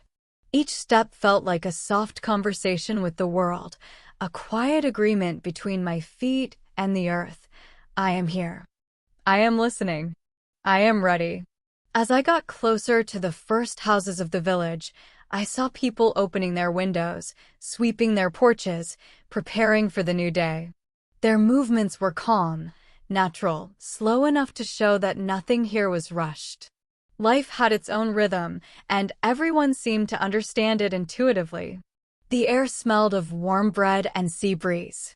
And somewhere in the distance, I heard soft music playing, maybe from someone's old radio, maybe from a memory carried along by the morning wind. I walked toward the town square, not entirely sure where I was supposed to go or who I was supposed to meet. The man from the cliffs had simply said, "There's someone who has been waiting to talk to you." But he didn't say who. The square was quiet when I arrived. Only a few people were sitting on benches, reading newspapers, or feeding birds. For a moment, I wondered if I had misunderstood, or if I was too early. Then I felt it. A presence. Warm. Familiar. Soft. Almost like a voice humming inside the air. I turned my head and saw her. The cafe woman. She was standing under the little awning of her shop, gently arranging mugs and small plates on a wooden tray. Her hair was messy from the morning, her apron tied loosely around her waist. When she saw me, she didn't look surprised. Her eyes softened, as if she had known this moment was coming, as if she had been waiting. She lifted a hand and motioned for me to come inside. I walked toward her slowly. "Good morning," she said with a warm smile. "Good morning," I replied. "You didn't sleep much," she said softly. I laughed a little. "How do you know?" She shrugged lightly. "Because people who visit that house never do on the first night." I froze for a moment. She knew about the house? Of course she did. Of course she would. This village was made of stories, and she seemed to hold many of them. "You've been there?" I asked. She nodded. "Many times. When I was younger." She opened the door to the cafe, and a small bell chimed softly above us. "Come. Sit. There's something we should talk about." The cafe was almost empty at this early hour. Sunlight poured through the windows, landing gently on the wooden tables and giving the room a warm, golden glow. The sound of the sea drifted through the small cracks in the walls, soft and steady. I sat at the same table as the day before, the one near the window. She placed the tray down in front of me, along with a cup of warm tea. "It's safer if you drink this," she said with a playful smile. "The coffee in this town is strong enough to wake up the ghosts." I smiled back. She pulled up a chair across from me and sat down slowly, as if settling into a conversation she had been preparing for a long time. "You found the letters," she said quietly. "How do you know?" I asked. "Because people who haven't found them don't walk like you're walking right now." "How am I walking?" I whispered. "Like someone who just put down something heavy," she said. "And picked up something true." The words hit something deep inside me. I took a slow breath. "Do you know the man who met me on the cliffs?" She looked out the window. Her face softened. "Yes," she said. "I've known him since he was a child. He told me his father built that house." "He did," she replied. "And he also left this place with more pain than he knew how to carry." She folded her hands gently on the table. "His father was loved here," she continued. "Truly loved. But sometimes the people who give the most forget how to keep a little for themselves." I felt those words land inside me with surprising weight. "Do you know what happened to him?" I asked. She nodded slowly. "He didn't disappear the way people think," she said. "He didn't run away. He didn't break. He simply reached a point where silence felt safer than living with noise." She looked at me with quiet understanding. "And when someone reaches that point, the world loses them long before their body leaves." A soft ache rose in my chest. "So he left letters," I said. "Yes," she whispered. "Letters to his son. Letters to himself. Letters to anyone who might someday need the reminders he never learned to speak." A long silence passed between us. The cafe felt like it was holding its breath. Then she said something so gentle, so honest, that it felt like a hand touching the most fragile part of my heart. "You were meant to find them," she said. I swallowed. "Why me?" I asked. She tilted her head slightly and studied me, not with curiosity, but with recognition. "Because you came here with questions you never said out loud," she said. "Because you're carrying things you're tired of carrying. Because you listen more deeply than you admit." She leaned back slightly. And because the house opens only for people it trusts. Her words wrapped softly around me. I didn't know how to respond. I didn't know if I should respond. So I simply let the silence speak for me. After a moment, she continued. You've been traveling for a long time, she said. Not just in the world. In your heart. I felt my throat tighten. You came here searching for something. But I don't think you knew what it was. I looked down at my hands. No, I whispered. I didn't. And now? She asked. I looked up at her. I think I'm beginning to understand. She smiled gently, the kind of smile that comes from experience, from stories, from a heart that has lived enough life to know the patterns when they appear. She reached for a small wooden box on a shelf behind her and placed it carefully on the table between us. This belongs to you now, she said. I stared at it. What is it? I asked softly. She touched the lid lightly. Something his father left behind, she said. For someone who would understand its meaning. But why wasn't it given to his son? I asked. She looked down, her voice growing tender. Because sometimes the people closest to us can't hear what we're trying to say. Pain can make them too distant, too guarded, too afraid to open old doors. She met my eyes. You are not afraid of doors. My breath shook. She nodded toward the box. Go on. Open it. My fingers moved slowly, carefully, as if the moment itself was delicate. I lifted the lid. Inside was a small, simple item. A compass. Old. Scratched. The metal slightly rusted. The glass foggy at the edges. But the needle. The needle was steady. Always pointing north. Always pointing somewhere certain. Somewhere true. I looked up at her. A compass. I whispered. Yes, she said. But not for direction in the world. For direction in yourself. I held it carefully in my hand. It doesn't look like much. That's because true things rarely shout, she said. They whisper. They stay quiet. They wait for you to listen. I swallowed, the weight of the compass grounding me. In this village, she said softly, we believe every person has two kinds of direction. Two. She nodded. The direction of the feet, she said. And the direction of the heart. She touched the compass lightly. This one is for the heart. For a moment, I couldn't speak. Something about the compass felt deeply symbolic. Something about it felt meant. Something about it felt like the final piece of the puzzle I didn't know I was solving. When I finally found my voice, it was quiet. What am I supposed to do with it? She smiled. You'll know, she said. Maybe not today. Maybe not tomorrow. But when the moment comes, you'll feel it. She stood up and placed a gentle hand on my shoulder. You're not at the end of your journey, she said. You're at the part where the journey begins to make sense.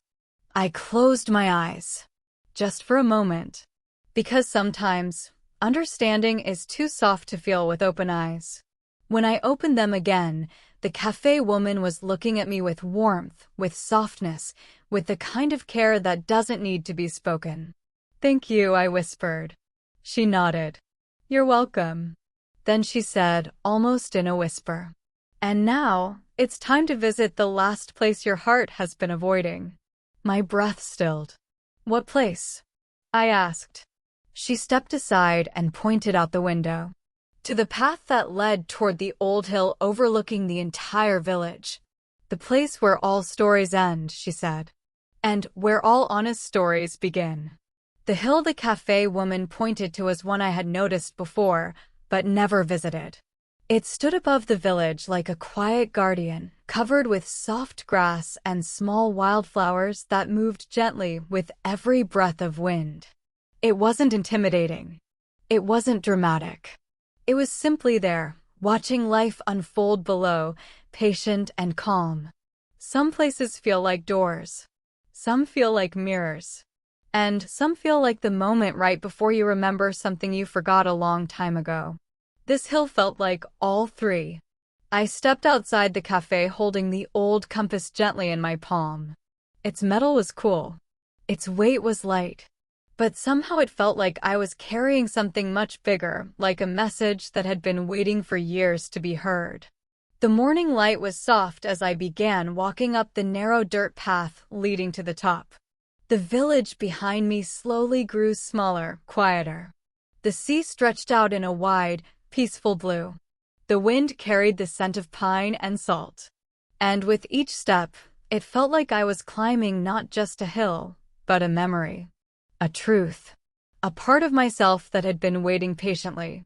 When I reached the top, I stopped. Not because I was tired, but because the view was breathtaking. Below me, the whole village felt like a painting, the small houses, the stone streets, the tiny boats resting on the water. Everything looked peaceful, whole, complete. And for the first time, I understood why people stayed here. Why stories were born here. Why silence in this place felt like a kind teacher. But there was something else on top of the hill. Something unexpected. A bench. Old. Wooden. Slightly uneven. Facing the sea. Facing the sky. Facing the world. But that wasn't what made me freeze. Someone was sitting on it. Someone old. Someone quiet. Someone who didn't move when I approached, as if he had been expecting me for a very long time. His back was straight, even though age had softened him. His hands rested gently on his knees. His hair was white, touched by wind and time. And yet, there was something familiar in the shape of his shoulders, in the calmness of his presence. He tilted his head slightly, listening to my footsteps, but he didn't turn. "Good morning," he said softly. His voice, it wasn't loud. It wasn't strong. But it carried something deep inside it. Something honest. I swallowed and stepped closer. "Good morning," I replied. "Beautiful, isn't it?" he asked. "The hill," I said. "The world," he whispered. He finally turned his head and looked at me. His eyes were gentle. Clear. Tired, but still bright with something like understanding. "You came," he said quietly. The words felt strange. As if they carried meaning I didn't yet understand. "You were expecting me?" I asked softly.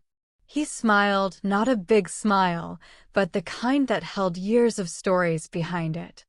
"I was hoping," he said. "Not expecting. Hoping." I walked around the bench slowly and sat at the other end, leaving a respectful distance between us. The wooden seat creaked gently under my weight. For a moment, we simply sat there in silence. The sea below us moved calmly. The wind touched the grass around our feet.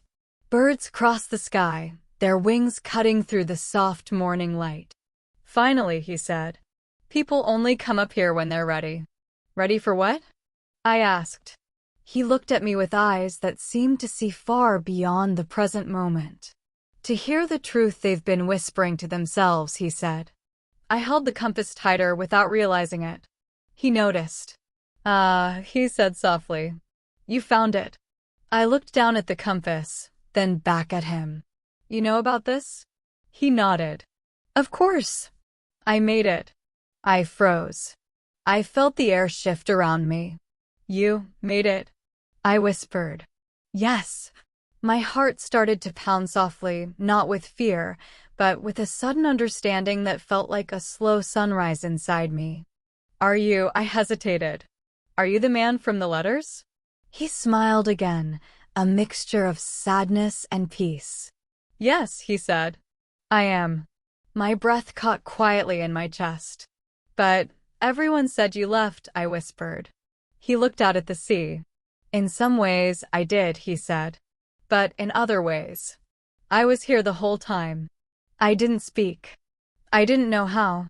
Because something inside me was slowly rearranging itself, a truth shifting into place. "I left the village because the silence inside me became too heavy," he continued. "Too loud. Too confusing. I didn't know how to stay when my heart felt lost." He glanced at me, eyes soft. "You understand that feeling, don't you?" The wind moved gently through my hair. Yes, I whispered. I do. He nodded, as if he already knew that. I wrote the letters, he said. But I didn't write them for the village. I wrote them for my son. For the moments he would one day struggle with. For the feelings he might not know how to explain. I felt my voice tighten in my throat. He never read them, I said quietly. He wasn't ready, the old man replied. And I wasn't ready to come back. Silence settled between us like a soft blanket. After a long moment, he continued. Do you know why you found them? I shook my head slowly. Because you carry a silence too, he said. A silence that has been growing inside you for a long time. A silence that needed a gentle place to unfold. His words touched something deep inside me, a wound I didn't talk about, a weight I didn't admit, a quiet ache I carried like a shadow. You're not here by chance, he said. You came because your heart was asking for space, for stillness, for truth. I didn't try to hide the emotion in my eyes. He looked at the compass in my hand. You know, he said softly, that compass doesn't point north. I froze. What? I asked. He chuckled gently. It never pointed north, he said. It doesn't know where north is. I stared at him. It points, he continued, to whatever moment you're avoiding. To whatever part of your story you're not ready to face. I felt my breath catch. It doesn't guide you to where you should go, he said. It guides you to what you need to feel. The compass, always steady, always pointing, looked completely different now. It wasn't a tool. It was a mirror. A mirror for the heart. The old man watched me quietly, then said, People don't get lost because they can't find the road.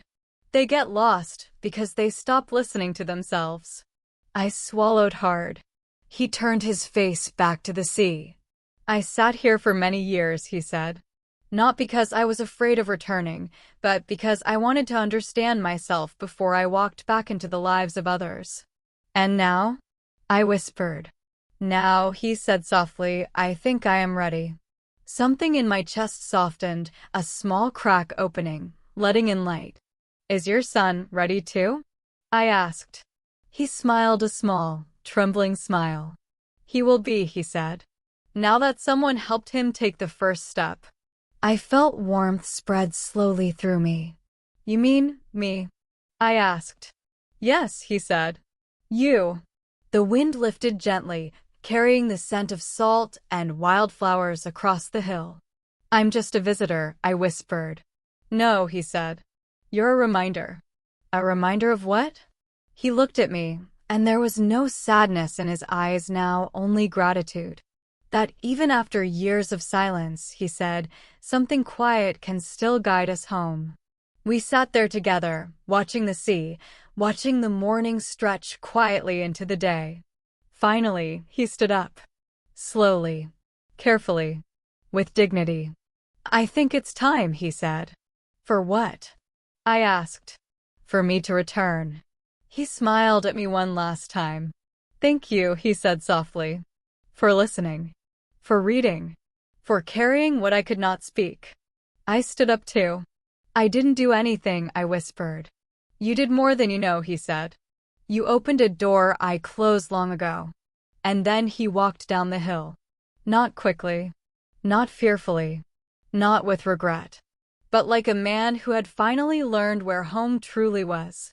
I watched him until he disappeared into the morning light. Then I looked down at the compass again. The needle was pointing, steady, calm, unwavering. But this time I didn't feel lost. I felt ready. Ready to follow it. Ready to understand it. Ready to face the next part of the journey. My heart, for the first time in a long time, felt brave. And as the wind whispered gently around me, I took a deep breath and walked. I didn't go back to the village immediately. Instead, I wandered. Not far. Not with any clear destination. Just, slowly, gently, letting my footsteps follow the path the compass suggested, or maybe the path my heart finally felt safe enough to take. The morning light had softened into a warm, quiet gold. The world felt slower here, as if time had learned patience from the sea. The compass needle trembled faintly, not with urgency, but with a soft insistence, pointing toward the far end of the village, away from the cafe, away from the harbor, away from familiar sounds. Toward a small, almost hidden row of old houses near the edge of the cliffs. My steps grew hesitant, because I knew where it was leading me. Because I had passed that house before, the one with the blue shutters and the stone path overgrown with small white flowers. A house that felt still in a way that made the air around it heavier, as if holding its breath. The home of the man from the letters. The home his son now lived in alone. The compass needle held steady. I exhaled slowly, feeling the weight of the moment settle into my body. Not frightening, just heavy. Necessary. When I reached the house, I stopped at the gate. The wooden frame was old but clean. The hinges were rusted but still held strong. It felt like a place someone cared for even in absence. I hesitated. The stillness around the house felt thick, layered with memories that hadn't been touched in years. But the compass did not waver. I opened the gate. The soft gravel under my feet gave way with a muted sound as I approached the door. And then, before I could lift my hand to knock, the door opened. The son stood there. He looked surprised, but not confused. As if he had known on some quiet level that our paths would cross again today. He held a towel loosely in his hand, as if he had been drying a cup or wiping down a counter when he heard me approach. There was a stillness in him, but also a gentle caution. His eyes held the fatigue of someone carrying questions he had never found the courage to ask. "Hi," I said softly. He nodded once, slow and unsure. "You came back," he said. There was no accusation in his voice. No expectation. Just a simple truth spoken carefully. "Yes," I answered. His eyes dropped briefly to the compass in my hand. "You're here because of that, aren't you?" I nodded. There was silence, not uncomfortable, not tense, just silence waiting to be filled. I hesitated. "Would you like me to come in?" He exhaled long and quietly, as if making a decision he had been circling for a long time. "Yes," he said. "Please." He stepped aside, and I entered. The air inside the house felt different, not dusty, not abandoned, but heavy with things left unsaid. The walls were lined with bookshelves. Old photos hung in wooden frames. The scent of boiled tea and lemon lingered faintly. But everything had a feeling of pause to it, like a place waiting for something to shift. He gestured toward a small wooden table by the window. "Sit," he said softly. "If you want." I did. He didn't sit immediately. Instead, he walked to a shelf at the far end of the room, hesitated, and then carefully pulled down a small wooden box. He carried it to the table. When he placed it in front of us, the room seemed to fall even quieter. The box wasn't ornate. It wasn't beautiful. But it was clearly meaningful, the kind of object that holds more than just items. It holds moments, histories, regrets. "This," he said softly, not looking at me, "is what I couldn't open." His fingers rested gently on the lid, as if afraid to disturb something fragile inside. "You said the letters weren't for the village," he continued. "You said they were for someone specific." I nodded. "They were," I said quietly. He lifted his eyes to me, and for the first time, I saw it clearly.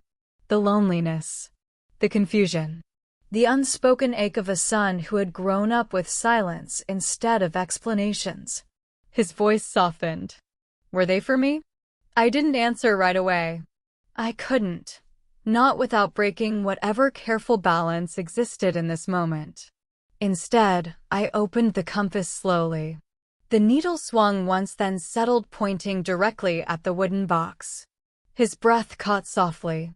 He stared at the compass, then at the box, then back at the compass again.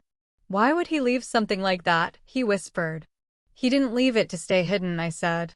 He left it because he hoped one day you would be ready. And if I never was, he asked, his voice trembling slightly around the edges. Then the letters would wait, I said. Because some truths aren't meant to be rushed. He nodded slowly, his hand still resting on the lid of the box. After a long moment, he asked, "Did you meet him?" I inhaled softly. "Yes," I said. His fingers curled slightly. "Is he alive?" "Yes." "Did he?" He swallowed. "Did he leave because of me?" The weight of that question, its sadness, its fear, its innocence, struck my chest like a quiet ache. "No," I said gently. "He left because he didn't understand himself. Not because of you." His eyes glistened, not with tears yet, but with something close. He nodded slowly, trying to absorb the answer, trying to believe it, trying to unlearn years of silence. After a moment, he whispered, "What did he say?" I hesitated.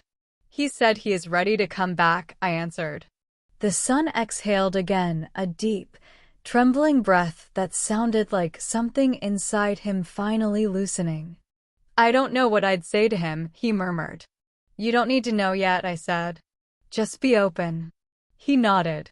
Then his eyes moved to the wooden box again. "I'm scared," he admitted. "You're supposed to be," I whispered. "But you're also ready." "How do you know?" "Because the compass pointed here. Because silence itself guided me to this place.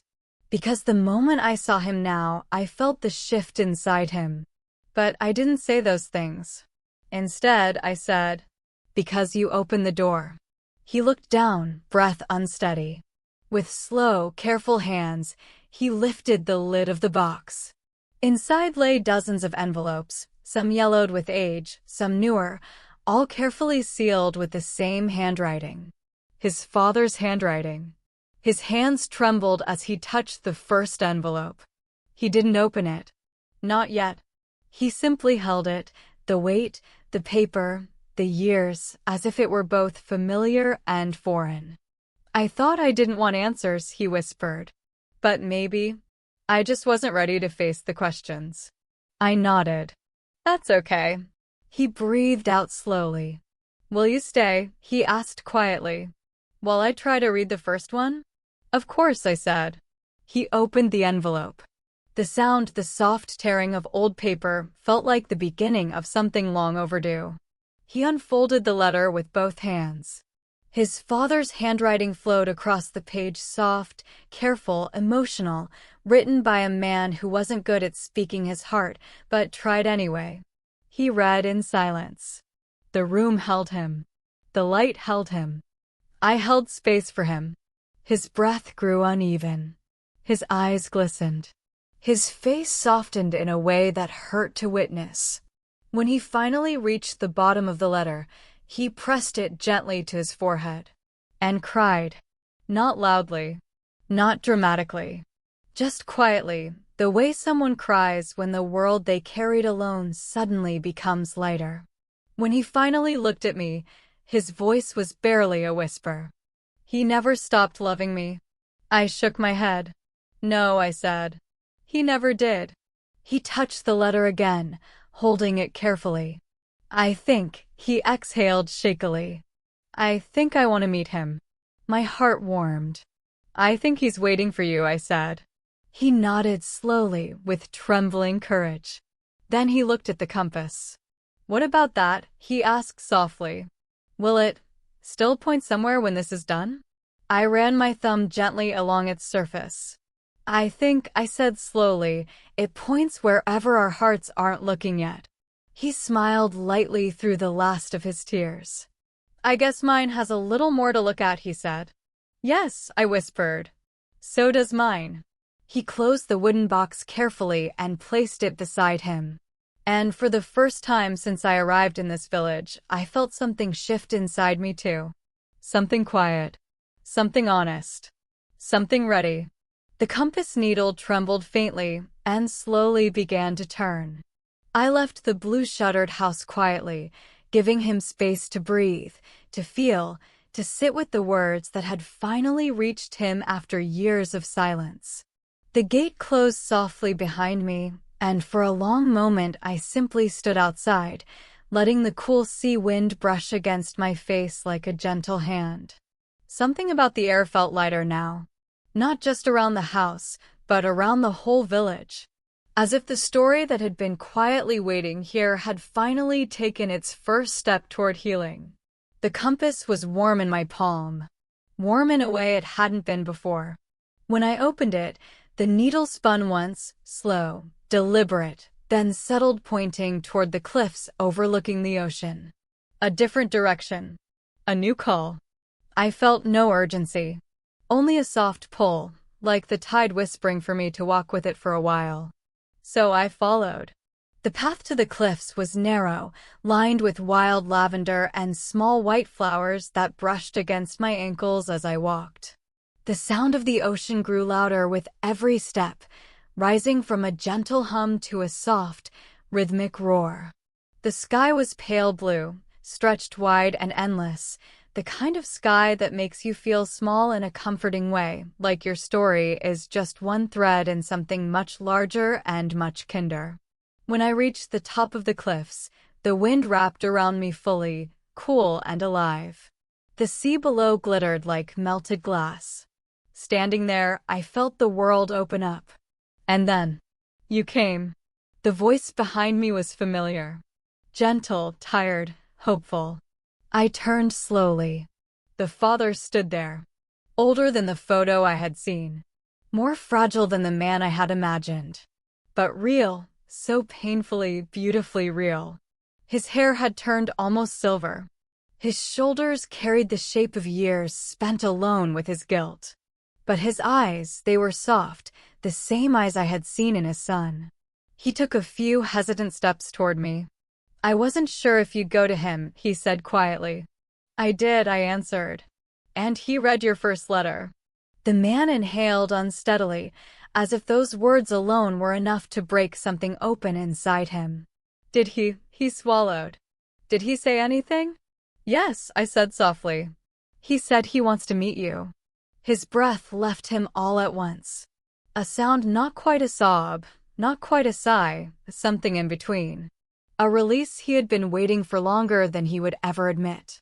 He turned away slightly, facing the ocean, wiping his eyes with the back of his hand. But his shoulders weren't shaking. His breathing wasn't broken. This was not the trembling of sorrow, but the trembling of relief. After a long moment, he spoke again. I thought I had lost him, he murmured. I thought I had destroyed every chance. You didn't, I said. He was waiting too. Maybe without knowing it. He nodded slowly. Then he lifted his gaze to me fully, and for the first time I saw all the years sitting quietly in his eyes, the regret, the longing, the love he had carried like a secret. You brought him back to me, he said. You brought me back to myself. I shook my head. No, I said softly.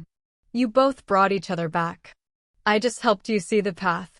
He looked down at the compass in my hand. Does it still point to me? He asked. I opened it. The needle spun, trembled, then turned away. He exhaled slowly. I understand, he said. It's not my turn anymore. The wind brushed against us, cool and steady. For a while, we simply stood there side by side, watching the waves rise and fall below like the breathing of something ancient. Then, after a long silence, he asked, Do you know where it's pointing now? Not yet, I answered. He nodded gently, almost with a smile. You will, he said. The compass pulled softly toward the far side of the cliffs, not toward the village, not toward the father, not toward the son, but toward a narrow staircase carved into the rock, leading down to a small hidden beach below. I walked toward the stairs. The father followed quietly behind me for a short while before stopping at the top. I won't go down with you, he said softly. If my son wants to see me again, I want him to take the first step. It should be his choice. I nodded. That's fair. He placed a hand gently on my shoulder, light, grateful. Thank you, he whispered. Then he turned and walked back toward the village. Not heavy. Not afraid. Just ready. I began my descent down the stone steps. The sea breeze shifted, carrying the scent of salt and something fresh, like new beginnings. Halfway down the stairs, the world grew quieter, the sound of the ocean now louder than the wind. The hidden beach appeared gradually, small, secluded, framed by towering cliffs. And when I reached the bottom, I froze. Standing there, near the edge of the water, was the woman with the journal. The one I had met at the cafe. The one who had vanished in the storm. The one whose quiet presence lingered in my memory like the trace of a dream. She didn't turn at first. She just stood with her feet in the shallow waves, letting the water wash over her ankles as if talking to it silently. When she finally looked back at me, her expression softened with quiet recognition. "You found your way," she said. "So did you," I replied. She smiled gently, and something in her smile felt like the closing of a circle. "I knew the compass would bring you here," she said. "You knew?" I asked softly. "Oh, yes," she whispered. "It always brings people to the things they're not brave enough to face alone." I stepped closer, the sand cool beneath my feet. "Then why are you here?" I asked. She looked out at the sea again, her voice barely above the sound of the waves. "Because I have one last place to see. One last thing to let go of." The wind tugged gently at her hair. "And the compass?" I asked. She shook her head. "No," she said. "This part. I have to do without it." She turned toward me fully now, her eyes calm, steady, deep. "Will you walk with me?" she asked. It wasn't a question of guidance. It wasn't a question of help. It was simply the kind of question someone asks when they don't want to be alone with something heavy. "Yes," I said. Together, we began walking along the hidden shoreline, our steps slow, the sound of the waves trailing behind us like a soft heartbeat. The compass remained warm in my hand. The needle had begun to turn again, but not toward her. Not toward the village. Not toward the cliffs. It pointed somewhere deeper. Somewhere further. Somewhere I had not yet imagined. "Where is it leading you now?" she asked quietly. "I don't know yet." Her smile deepened. "You will," she said. "When you're ready." We walked on, the sea breathing beside us, the cliffs rising around us like ancient guardians. And in that quiet, sheltered place, I felt something shift inside my chest. A slow awakening. A gentle truth. A beginning inside the ending. The compass needle trembled, as if preparing for the next part of the story. We walked along the hidden beach until the cliffs began to curve inward, forming a small cove shaped almost like a crescent moon. The waves here were gentler, smoothing the sand in long, slow breaths. The air carried a different kind of quiet, soft, but intentional, like a whisper asking you to listen closely. The woman with the journal walked a few steps ahead of me. Not rushing. Not searching. Just moving with the tide, as if her feet already knew where to go. The sunlight stretched across the water in thin golden lines, like threads trying to stitch the sea to the sky. After a while, she stopped. "Here," she said softly. I looked around. At first, nothing seemed special. Just sand. Sea. Rocks shaped by years of patient waves. But then I felt it. A shift in the air. A stillness deeper than the ocean's calm. A kind of silence that didn't feel empty, it felt full. "This is where I lost something," she said. "Something I've been trying to understand for a long time." Her voice was steady, not trembling, not fragile, but filled with a kind of acceptance made from years of quiet grief. She took the journal from her bag and held it close to her chest. "When I was younger," she began, "I came here with someone I cared for. Someone I thought would walk through life with me." She smiled, but it was the kind of smile that comes with memory, warm, but carrying a weight. "We sat right here," she said, touching the sand with her fingertips. "We talked about everything we wanted, everything we dreamed of. She closed her eyes. For a moment, the world felt simple. Clear. Safe. The waves brushed gently against the shore, as if listening. But life shifted, she continued. As it always does. And the person I loved, they left. Not in anger. Not in fear. Just because their path turned, and they followed it. She looked up at the sky, her expression soft, not broken, not bitter, just honest. I kept coming back here every year, she said. Hoping the feeling of that day would return. Hoping I could understand why it hurt so much. She opened the journal slowly. I wrote everything in these pages. The memories. The questions. The words I never said. I took a slow breath. What did you find? I asked gently. She gave the smallest laugh, quiet, almost surprised at herself. I found that longing can become a home if you let it, she said. And I've been living in that home for too long. She turned to face me fully. That's why I'm here today. To leave it behind. She walked toward the water, the waves washing over her feet. The journal trembled slightly in her hands, but her posture remained steady. Not afraid. Not uncertain. Just ready. What will you do with it? I asked. She looked down at the journal. It doesn't need to be destroyed, she said. It just needs to be released. Then she knelt at the edge of the water and opened the journal to the last page. There were words written there, soft, small, spaced carefully, as if she had written them on a day when she needed to breathe slowly. She read them aloud. I forgive you for leaving. I forgive myself for holding on. And I let this go. The moment she spoke the last line, a gentle breeze moved across the cove. Almost like an exhale. She closed the journal and placed it gently in the water. Not pushing it away. Just letting the waves decide. The sea accepted it quietly, lifting it, carrying it a little farther out, rocking it in slow, tender motions. We watched as the journal floated first near us, then slowly drifting toward the deeper part of the cove, where the water reflected the sky like a mirror. The woman stood slowly, wiping the sand from her hands. It feels strange, she whispered. I thought it would hurt more. Maybe it already did, I said. And this is what it feels like to stop hurting. She nodded, her eyes warm with a quiet gratitude. After a moment, she turned to me again. What about you? She asked softly. What is the compass showing you now? I opened it. The needle spun once a long, slow circle, then pointed not toward the village, not toward the cliffs, not toward the sea, but toward me. Directly. Clearly. Unmistakably. The woman's eyes softened. I see, she said gently. It's time for you to face yourself.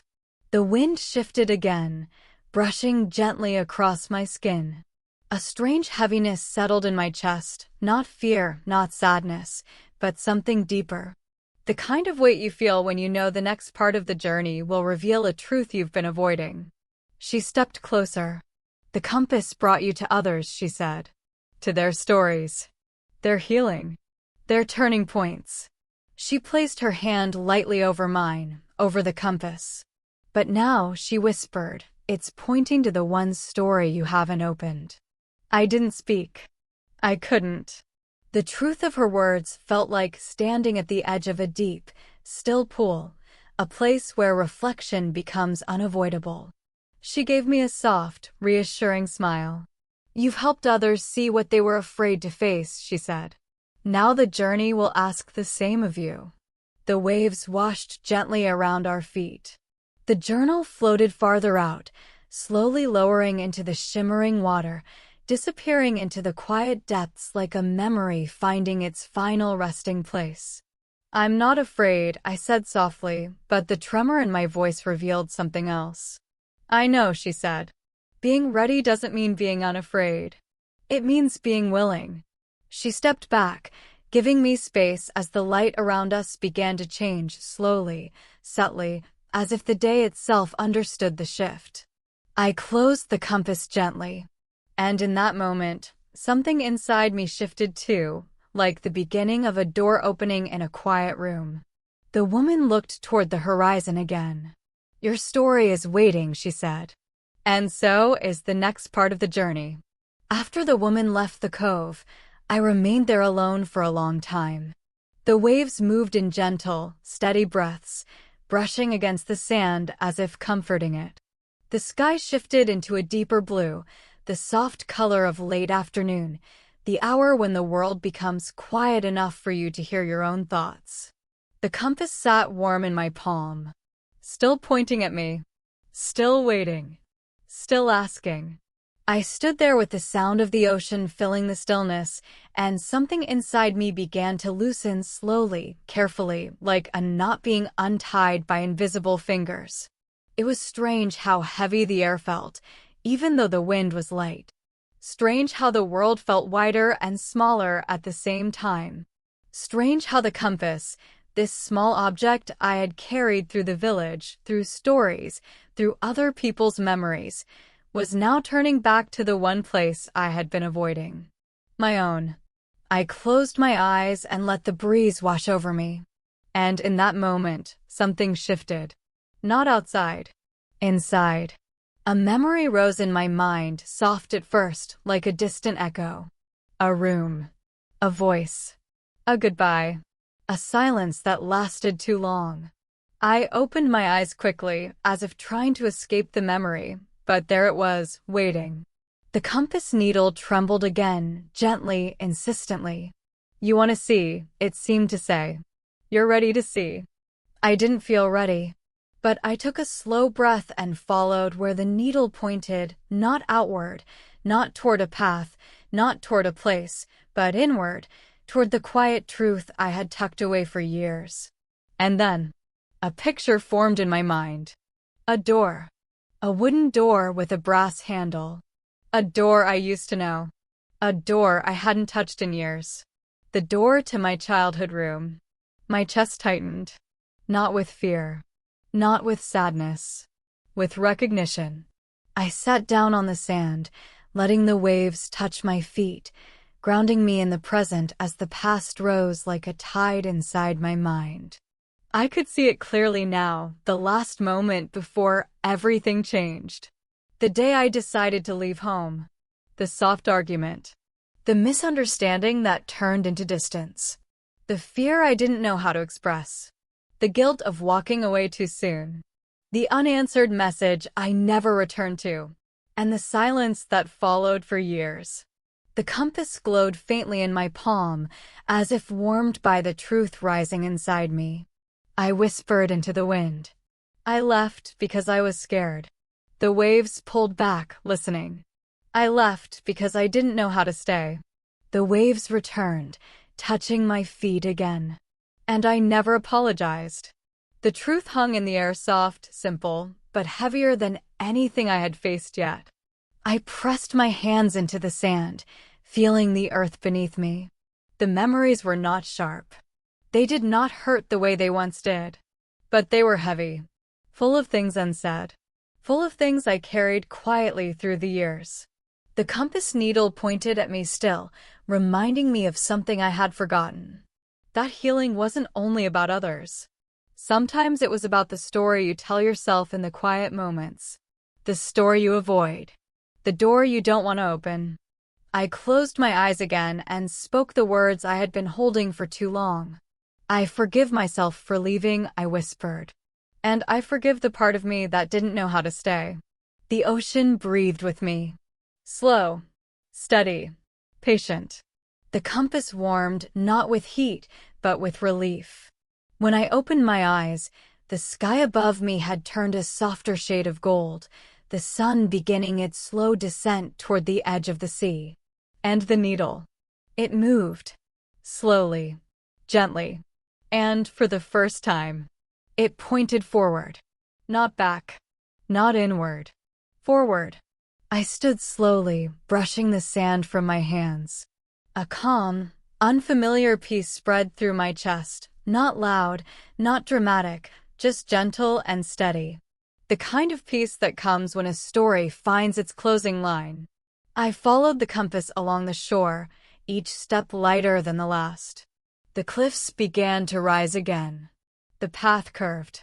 The village came into view in the distance, warm, quiet, touched by the soft light of the setting sun. As I walked, I felt something shift behind me. I turned. The father was standing at the top of the cliffs. The son was walking toward him from the opposite direction. They both hesitated, then walked. Slowly, carefully, honestly. They met in the middle. No dramatic words. No big gestures. Just a moment, a real human moment, when two hearts finally found their way back to each other. I watched from afar as they stood together, the silence around them full of things being understood without being spoken. Then I continued walking. My path was not theirs. My path was ahead. When I reached the village, the lights in the cafe were glowing again. The owner waved at me with a warm, knowing smile. "You look lighter," she said. "I feel lighter," I answered. I sat at the small table near the window, watching the horizon stretch out like an open door. The compass rested quietly beside my cup. For the first time since I found it, the needle was still. Not pointing, not pulling, just resting. Its journey was complete. And maybe, I realized, so was mine. The waves outside continued their peaceful breathing. The village buzzed softly with evening sounds. The compass shimmered in the golden light. I took one last slow breath and whispered to myself, "I'm ready for whatever comes next." And with that, the story found its end. Thank you so much for joining today's lesson here at Fluent English Journey. If you found this video helpful, don't forget to like the video, subscribe to the channel, and leave a comment below telling me what you want to learn next. Your support helps the channel grow and helps me create more lessons for you. Take care, keep practicing, and I'll see you in the next class.